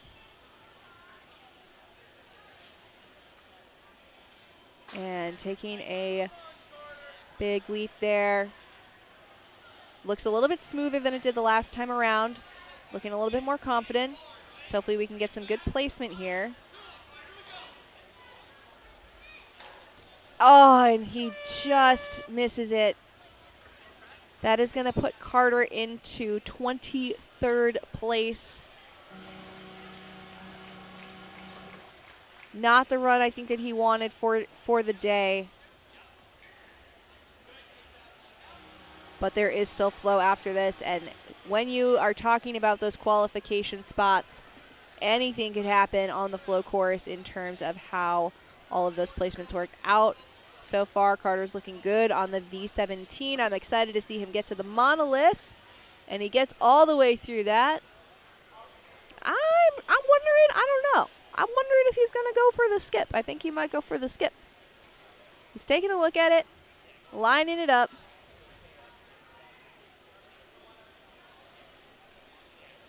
Big launch here, barely grabbing on by those fingertips.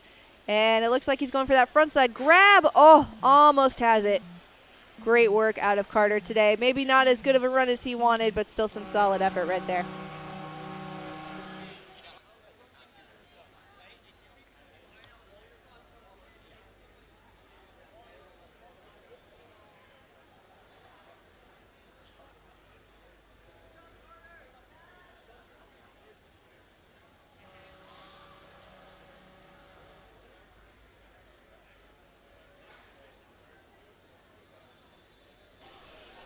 All right, this is Daniel Vetstein quickly filling in for the commentator Ninja Mary Layton. Up on the course right now, getting ready to go, is Nick Silva. Nick Silva out of Vitality Obstacle Fitness in Fall River. Trains with Addie Herman, Noah Munier, Jordan Thurston, as he's already through the I-beam. Building up momentum. Onto these French toe sticks, 1 foot, 2 foot, he's through. Onto these bogeys. Having a slot one behind and one towards the left side now.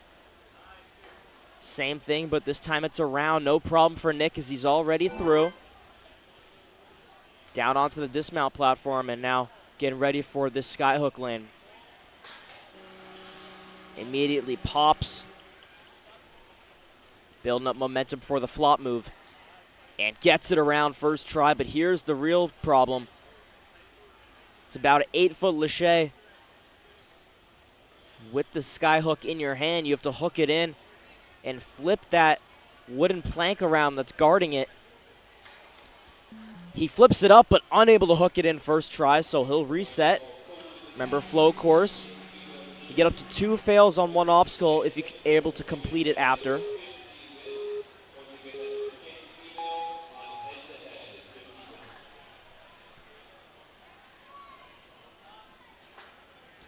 So Nick, he went to pop it up early and just missed. Didn't get the distance. Ring got stuck in. That will do it. Second fail on the same obstacle. He'll continue out his run for fun, though. as he's onto the planks, grabbing those L cliffhangers, sizing up a big dismount. Does he have what it takes? Going for the throwback move, unable to grab on. He wants another try at it.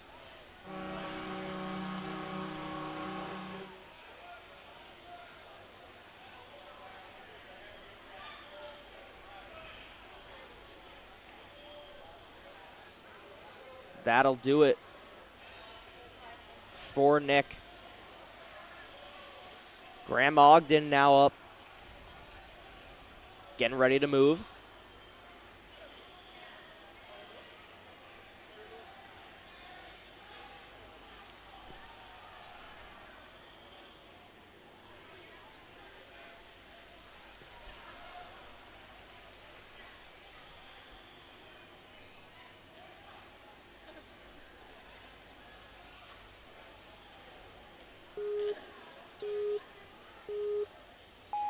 Graham started Ninja in 2019. He's 5'11" with a wingspan of 6'1".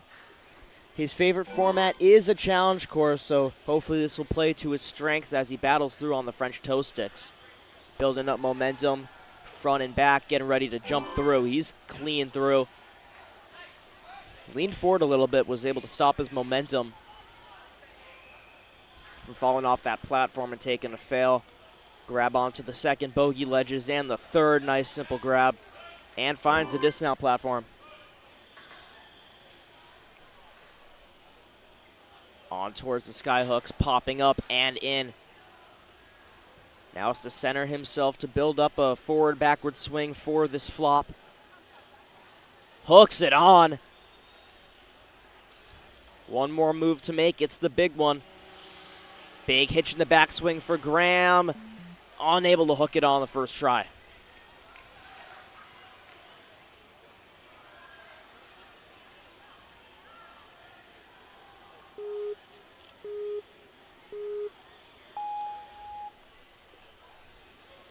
Attempt number 2 for Graham on the skyhooks. Pops immediately, almost didn't make it. Able to hold on, hook it in, build up momentum for the flop. Gets it in place. Around a minute 25 remaining for Graham. Needs to get it here. Pops up and once again unable to hook that skyhook in. He'll continue to run.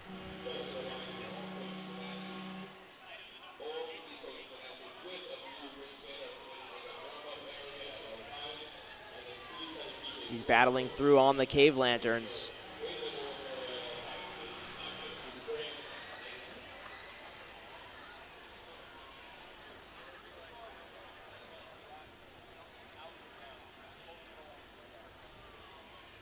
Pulling up, trying to reach that second board, gets one in. Feet go up, try to make this transfer a little easier, gets it in as well. And the final, swinging around, and gets the dismount platform. One obstacle to go for Graham.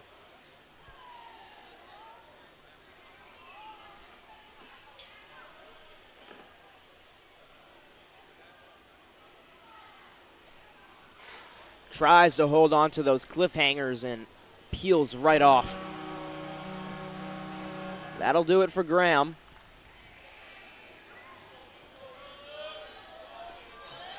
The skyhooks are what's really tripping a lot of these people up.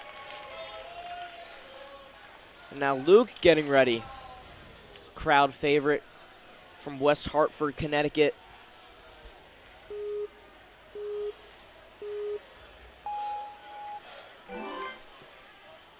Quickly through the archer steps as he's down and through the I-beam, building up momentum on the French toe sticks, back and forth. Waiting for the moment, he's gonna step, and gets a dismount. Jumps straight up, he's facing backwards, gonna reset, that's okay.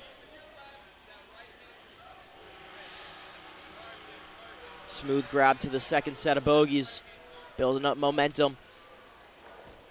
And just misses that back right hand on the cliffhanger. A little bit too far to the right side. He'll reset.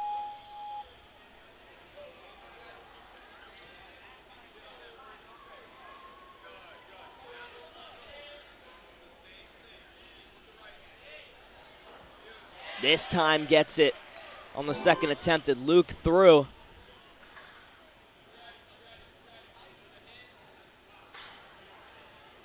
Pops up that ring into those Ben Scraley Signature Collection Skyhooks. Makes the flop around.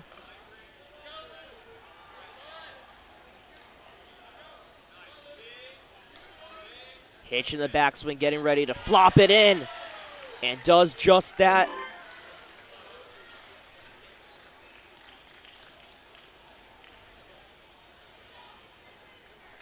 The tech works out for Luke, and he's on towards the Cave Lanterns. Building momentum up, using those legs to lock it in. All those slots are facing outward, so that's why they're using their legs, or else it would pop straight down. Onto the second board, hooks those legs up once more.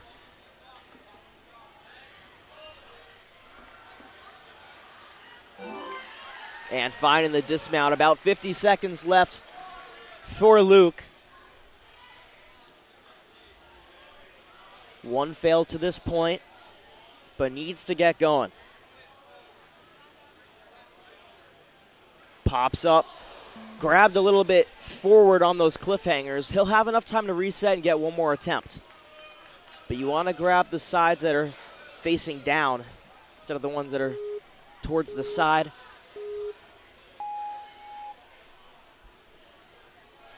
Luke building up momentum. One more chance for him.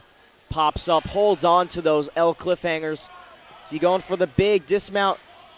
Looks like it, and falls just short. About half a foot away from the landing platform. Luke almost becomes another finisher, and unfortunately has to walk off the course, failing the final obstacle. Next up is going to be Jazzy, but we're going to hand it back over to the one and only commentator Ninja to get back on the live stream.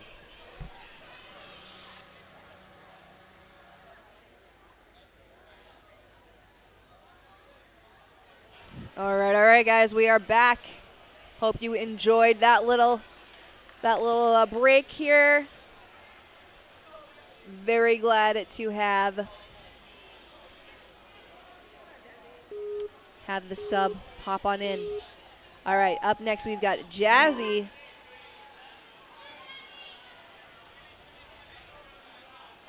All right, Jazzy is going to move quick on this course, as you would expect. Oh, okay, a little too quick there. I was really hoping to not see him go over the top right over that side. All right, Jazzy is one of the athletes who, oh gosh. Oh my gosh, I wish I could have said more before. That was definitely not what I expected to see out of Jazzy today. He's got so much skill and is so quick. One of the athletes that really can challenge everybody in terms of speed. And, okay, I think he's lost his focus here. Oh, man, that sucks. But anyway, Jazzy is a killer athlete. That's definitely no mark on his ability. And I'm glad that we've got Flo after this. He's in 32nd place right now. Does need to be in the top 30 in order to move on. Some of those spots are going to drop down. Some people are already qualified via other regions, etc. But he's definitely going to want to really work hard to lock in that spot for Worlds, because wouldn't be Worlds without him. Definitely deserves to be there. But I'm excited to see what he'll do on the challenge course. Or I'm sorry, on the rest of the challenge course and also on the flow course later today.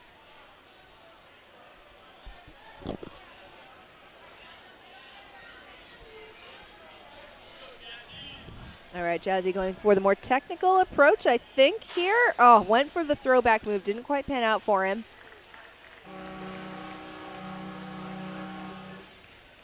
All right.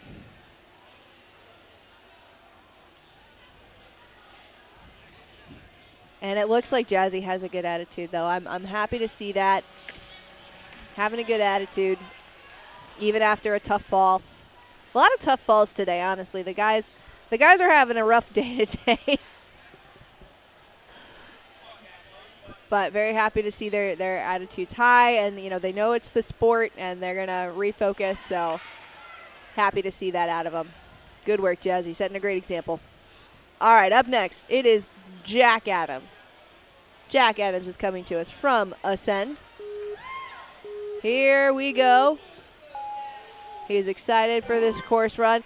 I really got to say, Jack Adams has improved so astronomically over the last couple of seasons. His attack on the courses has just gotten better. But not only, he's always attacked the course. Like, let's be real with ourselves here. But his ability has also increased. His technical ability has also increased along with that.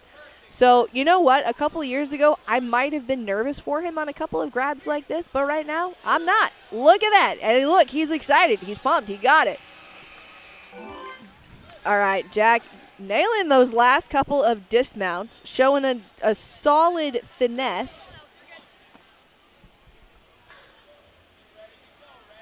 All right, and about to take a hop.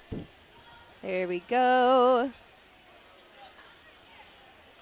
Oh, and not quite enough power to get to that next move, but I think he's dialed it in now. He's got Lucas Reale on the sidelines, just telling him exactly how he needs to approach it.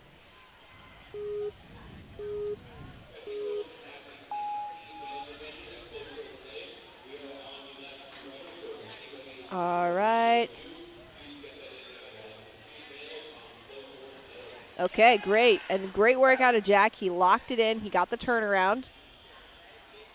And he is going to pull it back here. And time to pop it in. Oh, and just did not have enough distance and power to get the move.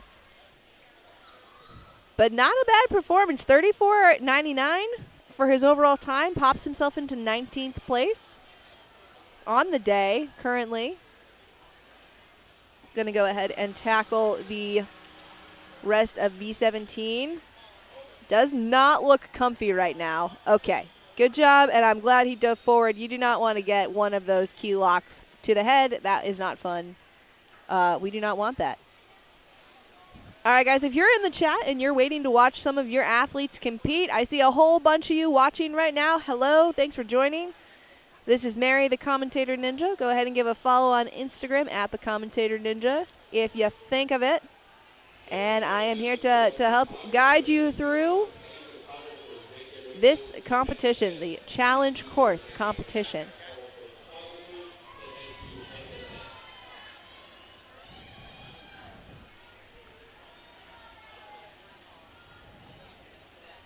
All right, up next is going to be Gavin Obie.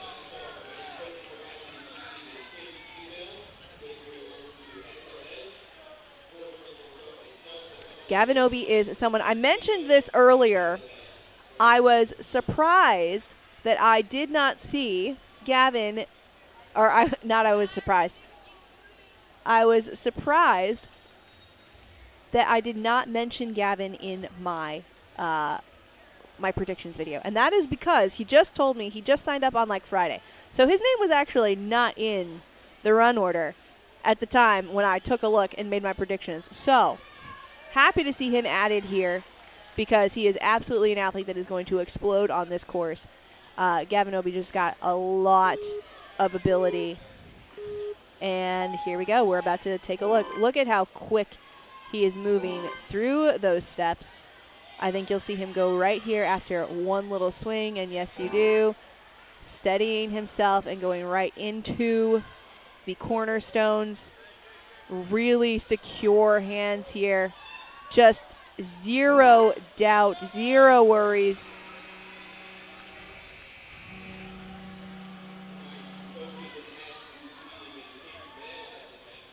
I've seen Gavin just throw some ridiculous linked moves. I think if he's locked in on this, I saw him talking it through with Lucas earlier. It's good. There it is. Right now he is 3.8 seconds ahead of the leader and is getting his feet up there. Looking all right, looking comfortable so far. It's careful, it's measured. And that's just the improvement that Gavin has had over the years. this course were happening a few years ago, I might have been a little worried. But here we are at the final obstacle with 14 seconds above the leader. And you know Gavin is going for the skip. And here it is, lining it up for a huge move. Is he going to get it? He gets it. He gets the clear in a time of 1:26. Oh, my God. That is a full 20 seconds faster than the fastest time. A full 20 seconds faster. Where did he find the time? Where did he see it? Where is it coming from? Where are these seconds coming from? I don't even know.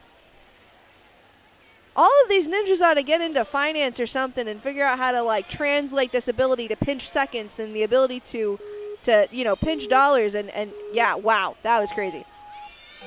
All right. If anyone could beat Gavin's time, it's Lowell.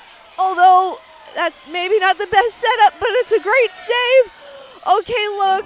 Lowell is your head-to-head winner from yesterday, your head-to-head champion, and now he is off and running to the races. So he's a little bit behind Gavin's pace. I don't know. Looking at this right now, I'm not sure if he's going to be able to catch Gavin's time. I think to catch Gavin's time, you literally just have to have the world's most perfect run. There are not a lot of backswings that Gavin gave up. Oh, and it looks like Lowell's getting a little bit caught up here.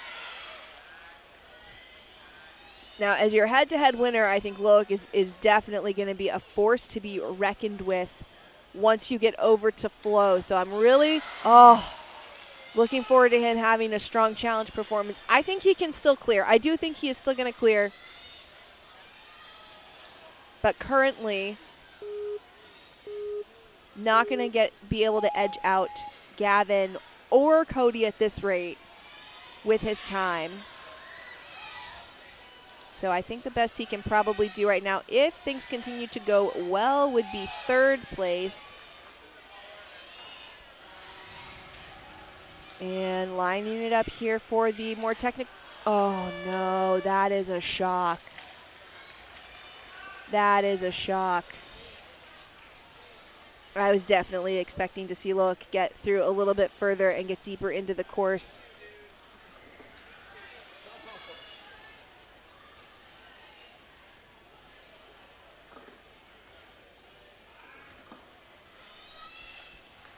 But he's moving through. He's going to go ahead and tackle that final obstacle.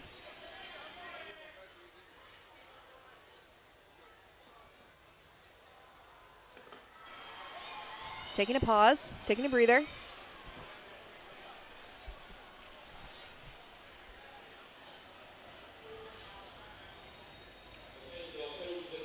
And it looks like he's going for the more technical approach here, trying to go for that throwback move. I respect it. If you know that you can do big skips, when you're presented with a technical obstacle in competition, go for the more technical move. All right, and the crowd's going nuts. Up next is Amir Malik, a.k.a. Sonic. Sonic the Ninja, not Sonic the Hedgehog. Don't get him mixed up, y'all. All right, and Sonic is coming to us from Vermont Ninja Warrior. The giant don't fall sign is out to play. Each athlete from Vermont is getting a little bit further into the course with that sign out. Amir definitely has the ability to get through this course, and he's got really good flow. So now the question is, can he get through as fast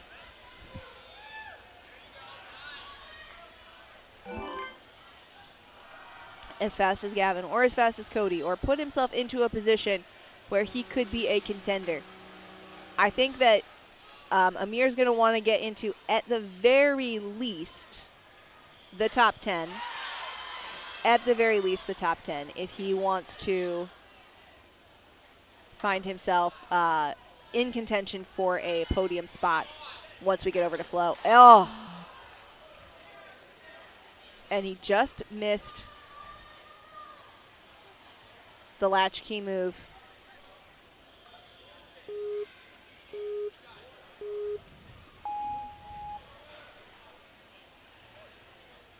Swinging on over. He's got to redo this first half right here. It's a moment of anticipation. Oh my gosh. And again, we just keep seeing all of these athletes taken out by that more technical loop around. And the thing is, guys, that's not even the tough move. The latchkey move is the tough move, but I think just after having hit the move so many times, it's proving to be a challenge for the athletes here. But we'll see Sonic hop onto the obelisks here, the monoliths. Here we go. Big pop forward. Oh, almost got the more technical move there. But we are moving right along. We are pushing through these athletes. Guys, we've got about 10 left. 10 athletes left. I told you I think we were going to get 5 more clears on top of the 3 clears that we already had. Right now we're at 5. Do I think we'll get 3 more clears of the athletes left to go? Yes, I do. I think 8 is a perfect number. If you want the top spot, you're going to have to beat Gavin Obie's incredibly fast time of 1:26. And right now, stepping up to do that is Zach Fishman. He's been coaching a lot of the athletes from Strive. We saw him out here earlier. And Zach has developed his own sort of media company. He's been making some really cool hype reels for a lot of athletes out there. Really good quality work. And we're hoping we can have a good quality course run here. So far, so good. Now, Zach started off this season not as able to keep up with the rest of the elite field, but he has definitely improved over the course of the season. He's peaking at the right time in all of his abilities, really locking in on the training, getting a lot of good reps in with the crew. You know, he trains with Zack Keenan, who you saw clear the course first. Oh, and a little bit off on that ring placement.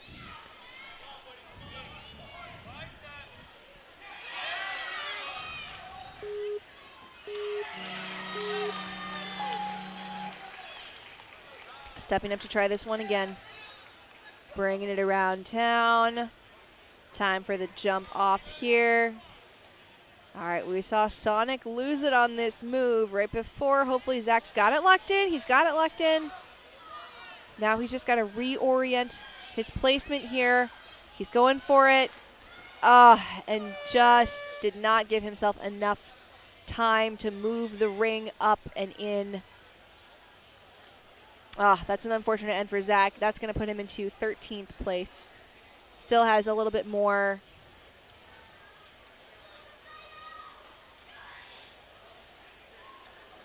A little bit more in him, so he's going to tackle the rest of this course here. Hopping onto the V17. V17 for the 17-year-old.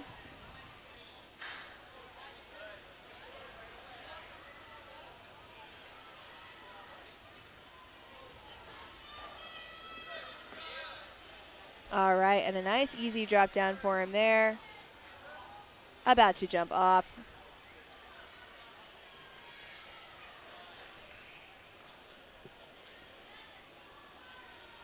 All right, and Zach is shaken out before he tackles the monolith one last time.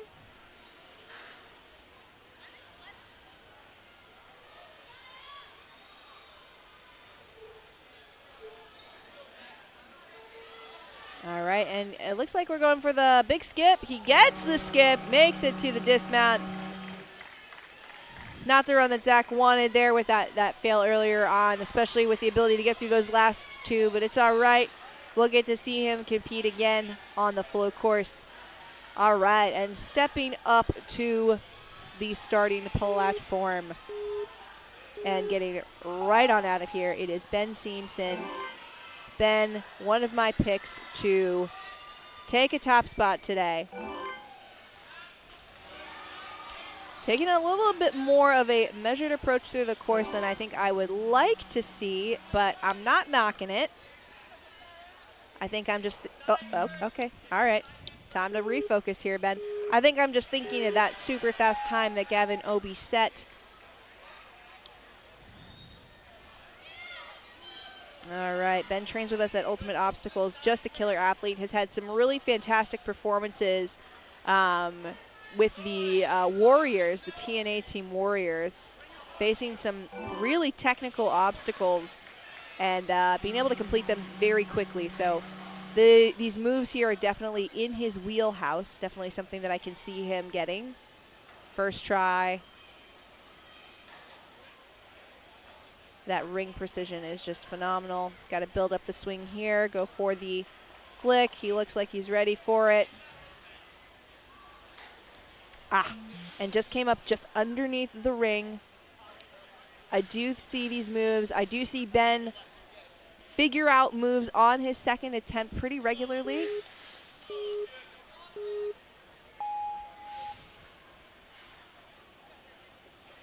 All right. Now that him, Carter, and Jonah, they go back and forth around their placements. They all want to get as far as they can. So if Ben can clear this, he'll make it farther than Jonah and Carter did. So you know he's going for that, but he's also going for the title here. He gets it. Nicely done, Ben. Congratulations. Moving on. Currently the last UO athlete standing. And he's about to tackle V17. Here we go.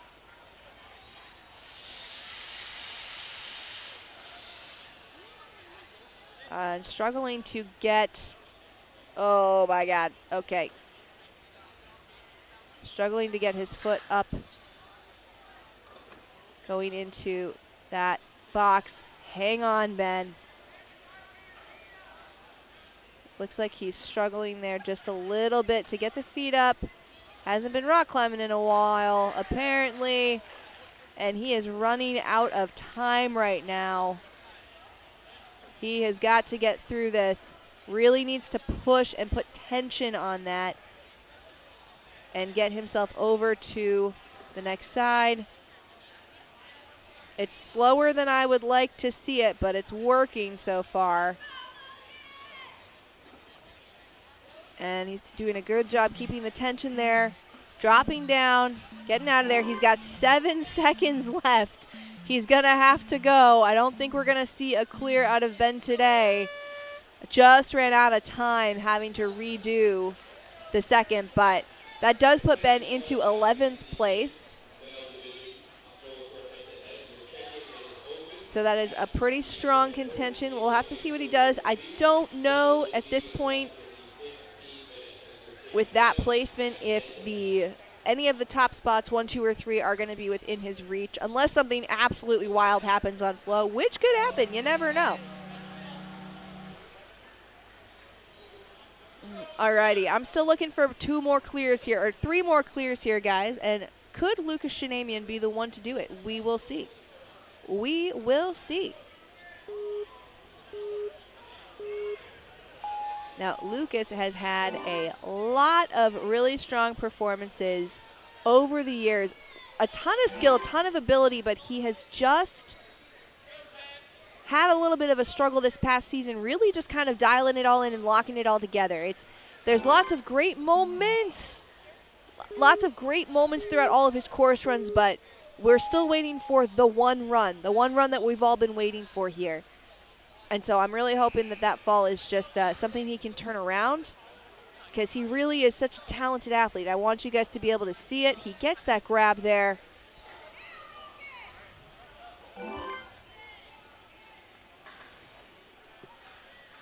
All right. And he is bringing it around town. Great launch from that moving skyhook to the stationary one. Looking really comfortable here. This is a technical move, should be in his wheelhouse. Gets it first try. Let's go, Lucas. And I mean, getting that first try, it's indicative of greater success throughout the rest of the course, because you want that energy that you would have spent doing that obstacle for the remainder of the course.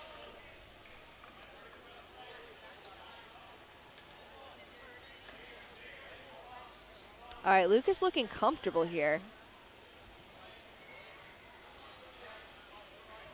Very comfortable. Dropping in, getting to that dismount. Well done. All right, this is a great performance so far. Is Lucas one of my 3? 3 more clears on the day.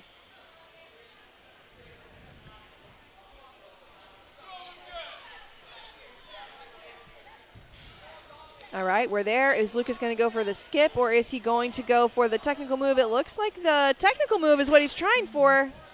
Okay. I do think that he has the ability to get it.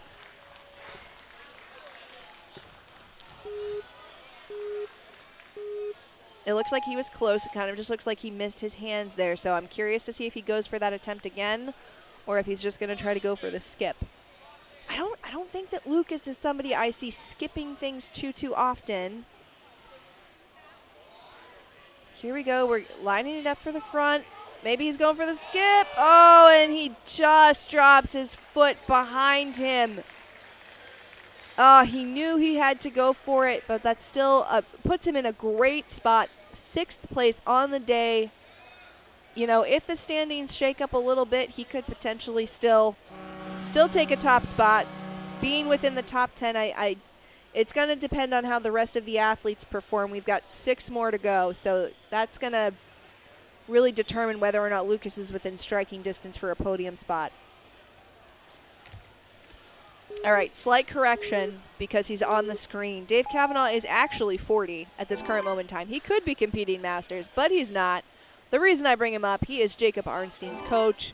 We saw Jacob's brother Sam compete earlier today. Sam had a tough run, so we're definitely hoping that Jacob can have a strong performance here and bring up that mood. We're hoping that Sam had a good time on the flow course. And Jacob so far moving through very well. Jacob has had a lot of success in the sport. Definitely an athlete that people are nervous about when it comes to speed. So if Jacob can get a strong run here on the challenge, we should be able to see, potentially see a very strong finish over out on the flow course. Looks strong and powerful. That technical ability is there. Great execution. And Jacob right now not trending super well in terms of keeping up with the fastest time, but certainly enough time on the clock to be able to get a full clear on the day.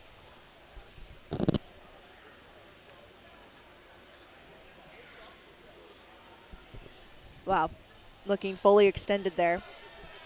Fully extended all the way throughout. Really using probably his rock climbing skills. They do have a rock climbing wall at TA Fitness Weymouth. A little bit of a scary drop, and he seems to be doing well. Oh, look at that lock-off strength. Beautifully done. And Jacob is now at the 6th obstacle. I'm not seeing the time here. He's 139 through obstacle 6. So in terms of catching anybody, I think the best he could maybe do would be to maybe edge out Alex Escon, but I think he's past that at this point. Going for the skip. He gets it. He gets the clear. 2:03 puts Jacob Arnstein into 4th place on the day. That is 1 down, 2 to go to match my predictions for the day here. Very strong performance out of Arnstein. 4th place is going to be a strong position for him on the day. That really sets him up well for the flow course. All right, everybody. All right, everybody. I think that's what I was attempting to say. Up next, we have Cam Godbout already on his way through the course. Cam Godbout has had some pretty strong performances this season, especially across the pro competitions. Definitely not one to overlook. I think Cam has really improved his speed over the last couple of years. You know, before, Cam really used to be known as more of a strength athlete, somebody who you would always be nervous about on the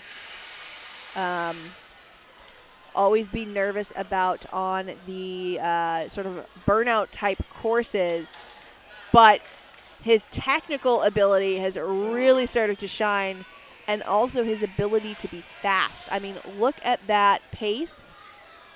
I think Jacob Arnstein at this point was probably about 15 seconds behind the leader. Cam only about 7 seconds. So he's definitely pushing the pace here and looking comfortable as of right now on the V17.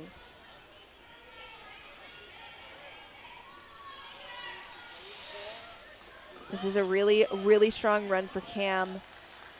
Cam is all the way through, already at the finish. Is he going to take a skip, or is he going to try for the more technical move? I think both easily in his wheelhouse. It looks like he is lining up for the skip here. He gets it. He gets the clear, bumping himself into second place, a time of 1:38. Phenomenal performance out of Cam Godbout. Wow. My leaderboard is just getting absolutely shaken up here. My predictions, they're going all over the place. All right. Well, that was clear 2 of 3, everybody. Maybe, I don't know. I think I'm sticking to 3. I'm definitely sticking to 3 right now.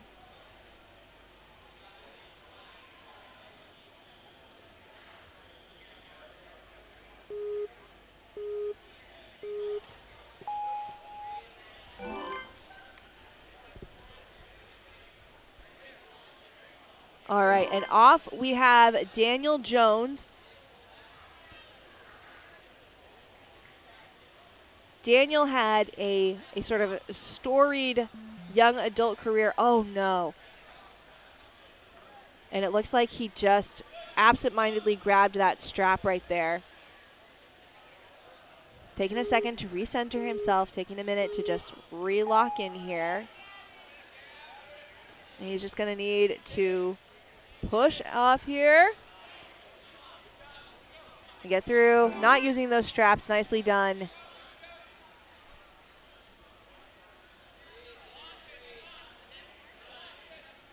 Great. Looking really strong so far. Hopefully he can relock in after that early mishap right there, and it looks like he is doing just that.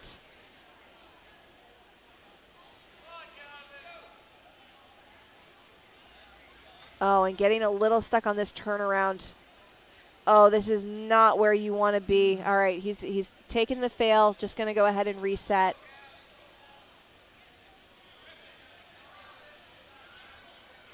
And this is the tough thing for the shorter athletes. Now, when Gavin was doing this, Gavin's probably about the same height as Daniel. He did what Daniel just did there to make the adjustment. He just kind of jumped back to give himself the rotation, but it's unfortunate he didn't do that the first time, because now he does not have a second attempt. He's got to figure this out as he is going. Oh, and really struggling to pop that ring off right there. Good, he gets it. That takes a lot of energy out of you, though, a lot of power. Can you get this? Oh, and just wasn't able to line up the latchkey move. Tough break for Daniel out there today.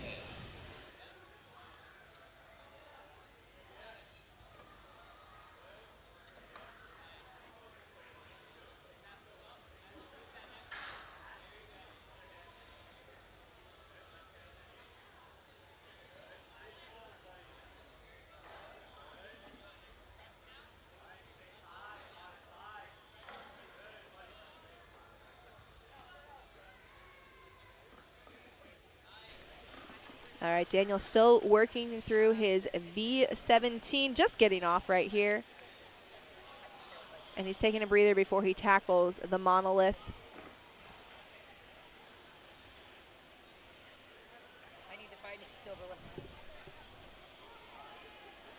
Hopping right on up.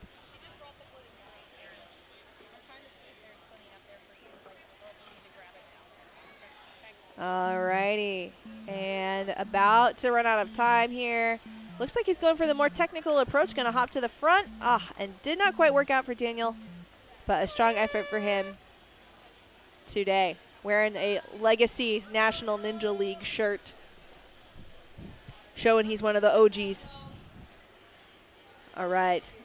Up next is Tom Alberti. You can see him playing his guitar riff that he always plays to himself before hopping onto the starting platform. Tom is definitely somebody that could take a clear here, and I don't think anybody would argue with that.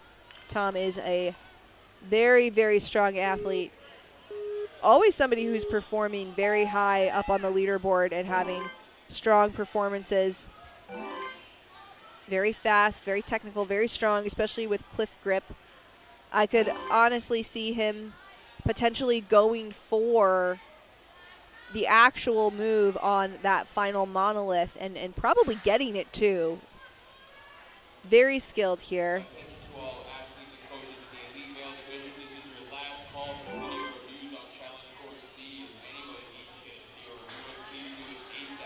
And it is time to see if he can get this wraparound move. I don't think that wraparound move will be too challenging for him. Tom's a careful athlete. He measures and watches what other athletes are doing to figure out his strategy. And so not surprised at all to see him get that first try. Very strong performance. Just a little bit behind Gavin's pace right now.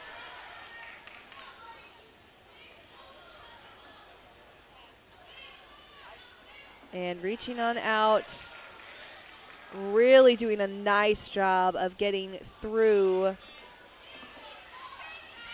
Oh, wow, that's great. And he is actually about 1 second ahead of Gavin's pace at this current moment in time. If he goes for the skip and gets it, he could potentially edge out Gavin for that top spot. He gets it. What's the time? 1:25 by 1 second. By 1 second, Tom takes the top spot from Gavin. I don't know where they are finding these seconds, but if there is a man that could find more seconds on this course, it is this man right here. It is Aaron Giacomo. Ladies and gentlemen, this is my pick to win it all. If there is an athlete that can go after the person who just won the fastest time and yet again get the fastest time, it is this man right here. This is the run I think I've been waiting for the entire run. Off he goes.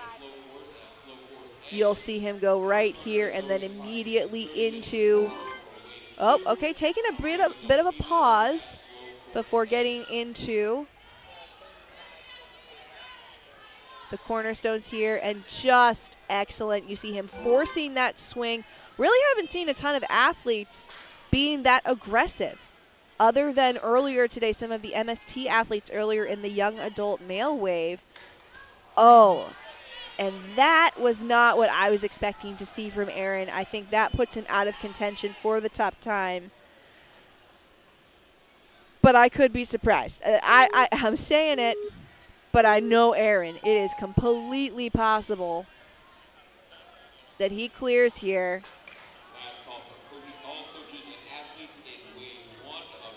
And absolutely astonishes us with how fast he can get through this course. So,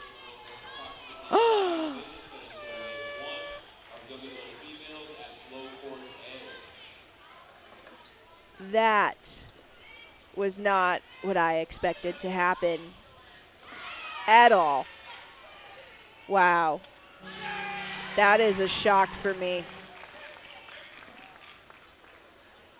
I am stunned speechless, everybody. That was not how that was supposed to go. I mean, Aaron, to his credit, just continuing to crank through the course. Get that buzzer there at the end. Oh, and you can tell. You can tell that was not what he was expecting either.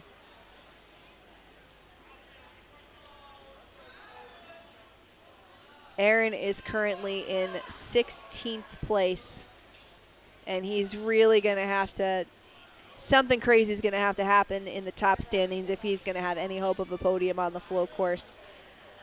All right, ladies and gentlemen, your final athlete for the elite male division, it is Jacobe Herman. we're just gonna watch. This is Jacobe. Jacobe is extremely quick.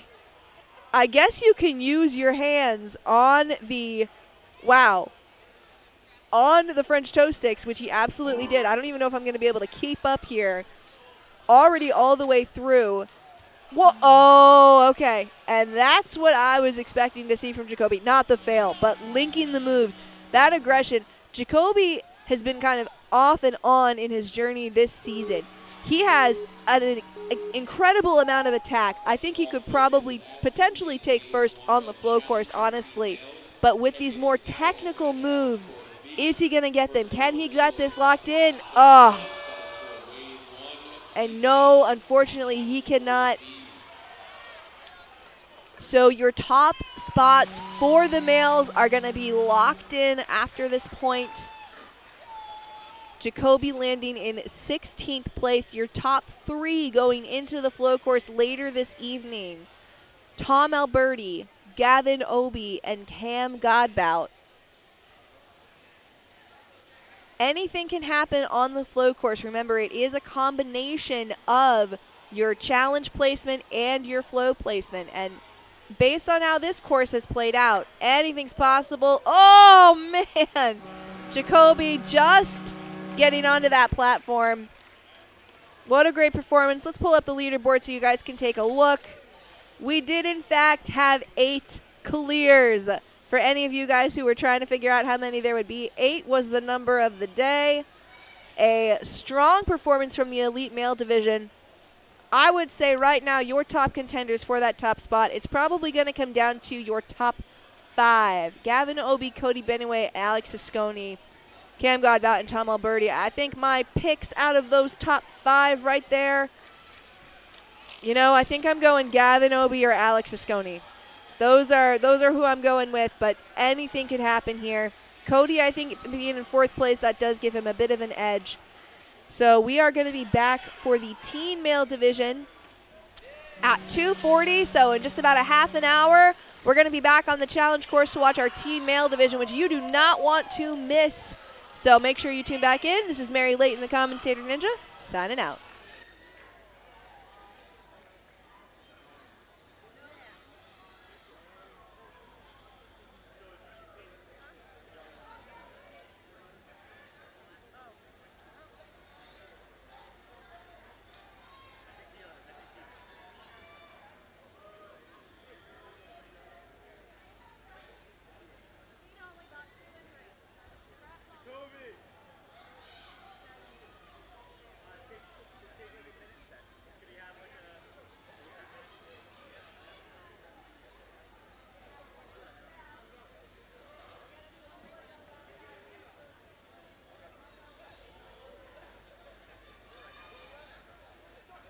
All right, everybody. Hopefully you haven't left us yet because we have a rerun. This is going to be a rerun for Jacobe Herman. This could potentially shake up all of my standings that I just touted off here. So Jacobe Herman was actually not allowed to use hands on the French toe sticks. But because the judge did not stop him and call him out, he is going to have a rerun. I can see Stacy, his mom, walking down the sideline. She's looking a little stressed. Instead of 2 runs today, she's got 3 now. So we are going to see Jacobe hop back on the course and run this again. Currently, he's in 16th. And he's now seen the latchkey obstacle twice now.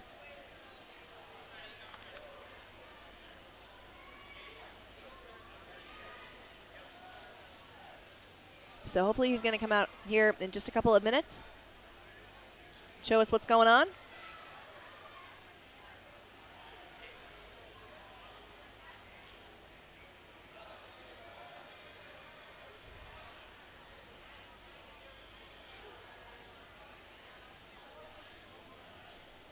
Attention all coaches and athletes in the young adult female division on floor course A. Your demo is happening just right now.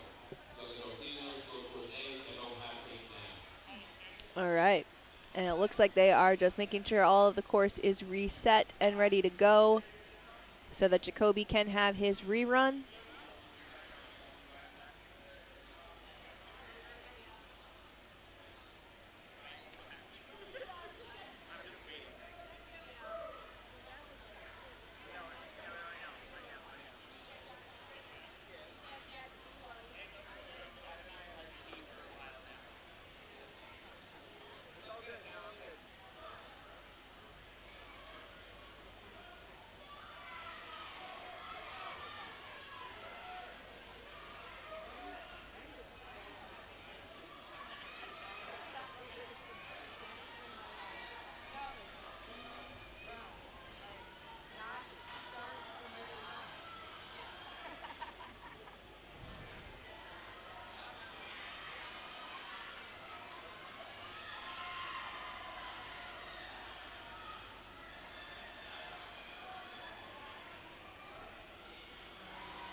Taking all parents, athletes, and coaches in the mixed female head-to-head division, please start making your way over to the podium. Your award ceremony will be beginning in just a few minutes. So please be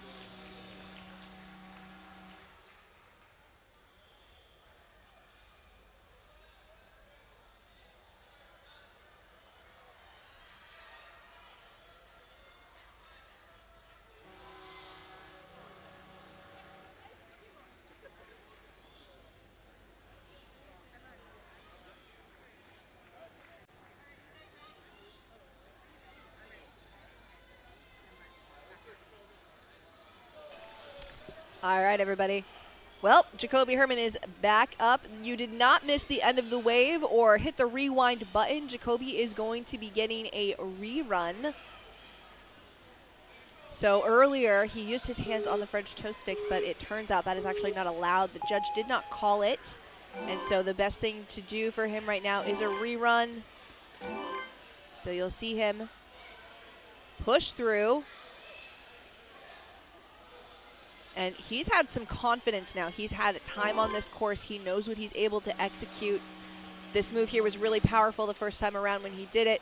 Oh, but just like his first run, he misses on the first attempt. Still a lightning fast pace here. Honestly, I don't know that that's really going to be too much of an impediment for his run. Getting the wraparound move, and he gets it this time around. He missed it on his last event, or his last attempt.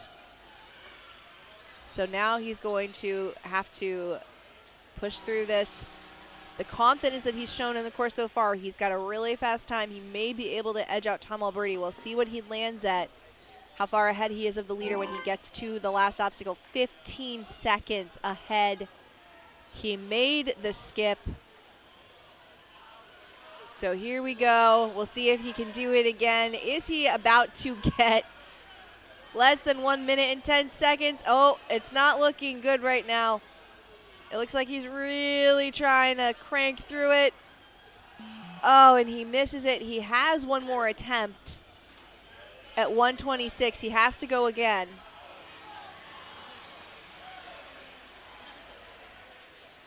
He's looking tired. I don't know if he even wants to take this next attempt, but he's going for it. So at this point, he has probably used up the lead that he had over the tops times. I don't think he's going to edge out. I don't think he's going to edge out Gavin, and he's going to end the day in 9th place. All right. And so your leaders do remain Tom Alberti, Gavin Obie, and Cam Godbout. He accidentally hit the buzzer, so that'll get fixed. But thanks for tuning in, guys. We'll be back for the teen males.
Attention all parents, athletes, and coaches for preteen males. Your award ceremony is beginning in approximately 5 minutes. Please start making your way over to the podium now. Preteen males award ceremony.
Attention all coaches and athletes in the team female division. Your check-in is now open at flow course A. First run will be going in approximately 30 minutes. That is for team females at flow course A. Also, coaches and athletes competing in wave 2 of flow for young adult females.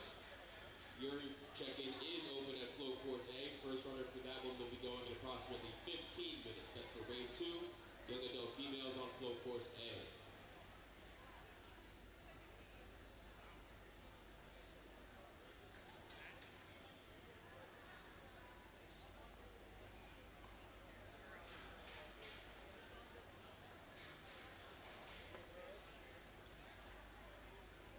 And this is last call for coaches and athletes competing in wave 1 of challenge for team males. First runner will be going in approximately 5 minutes. That is for wave 1 of team males on challenge course B.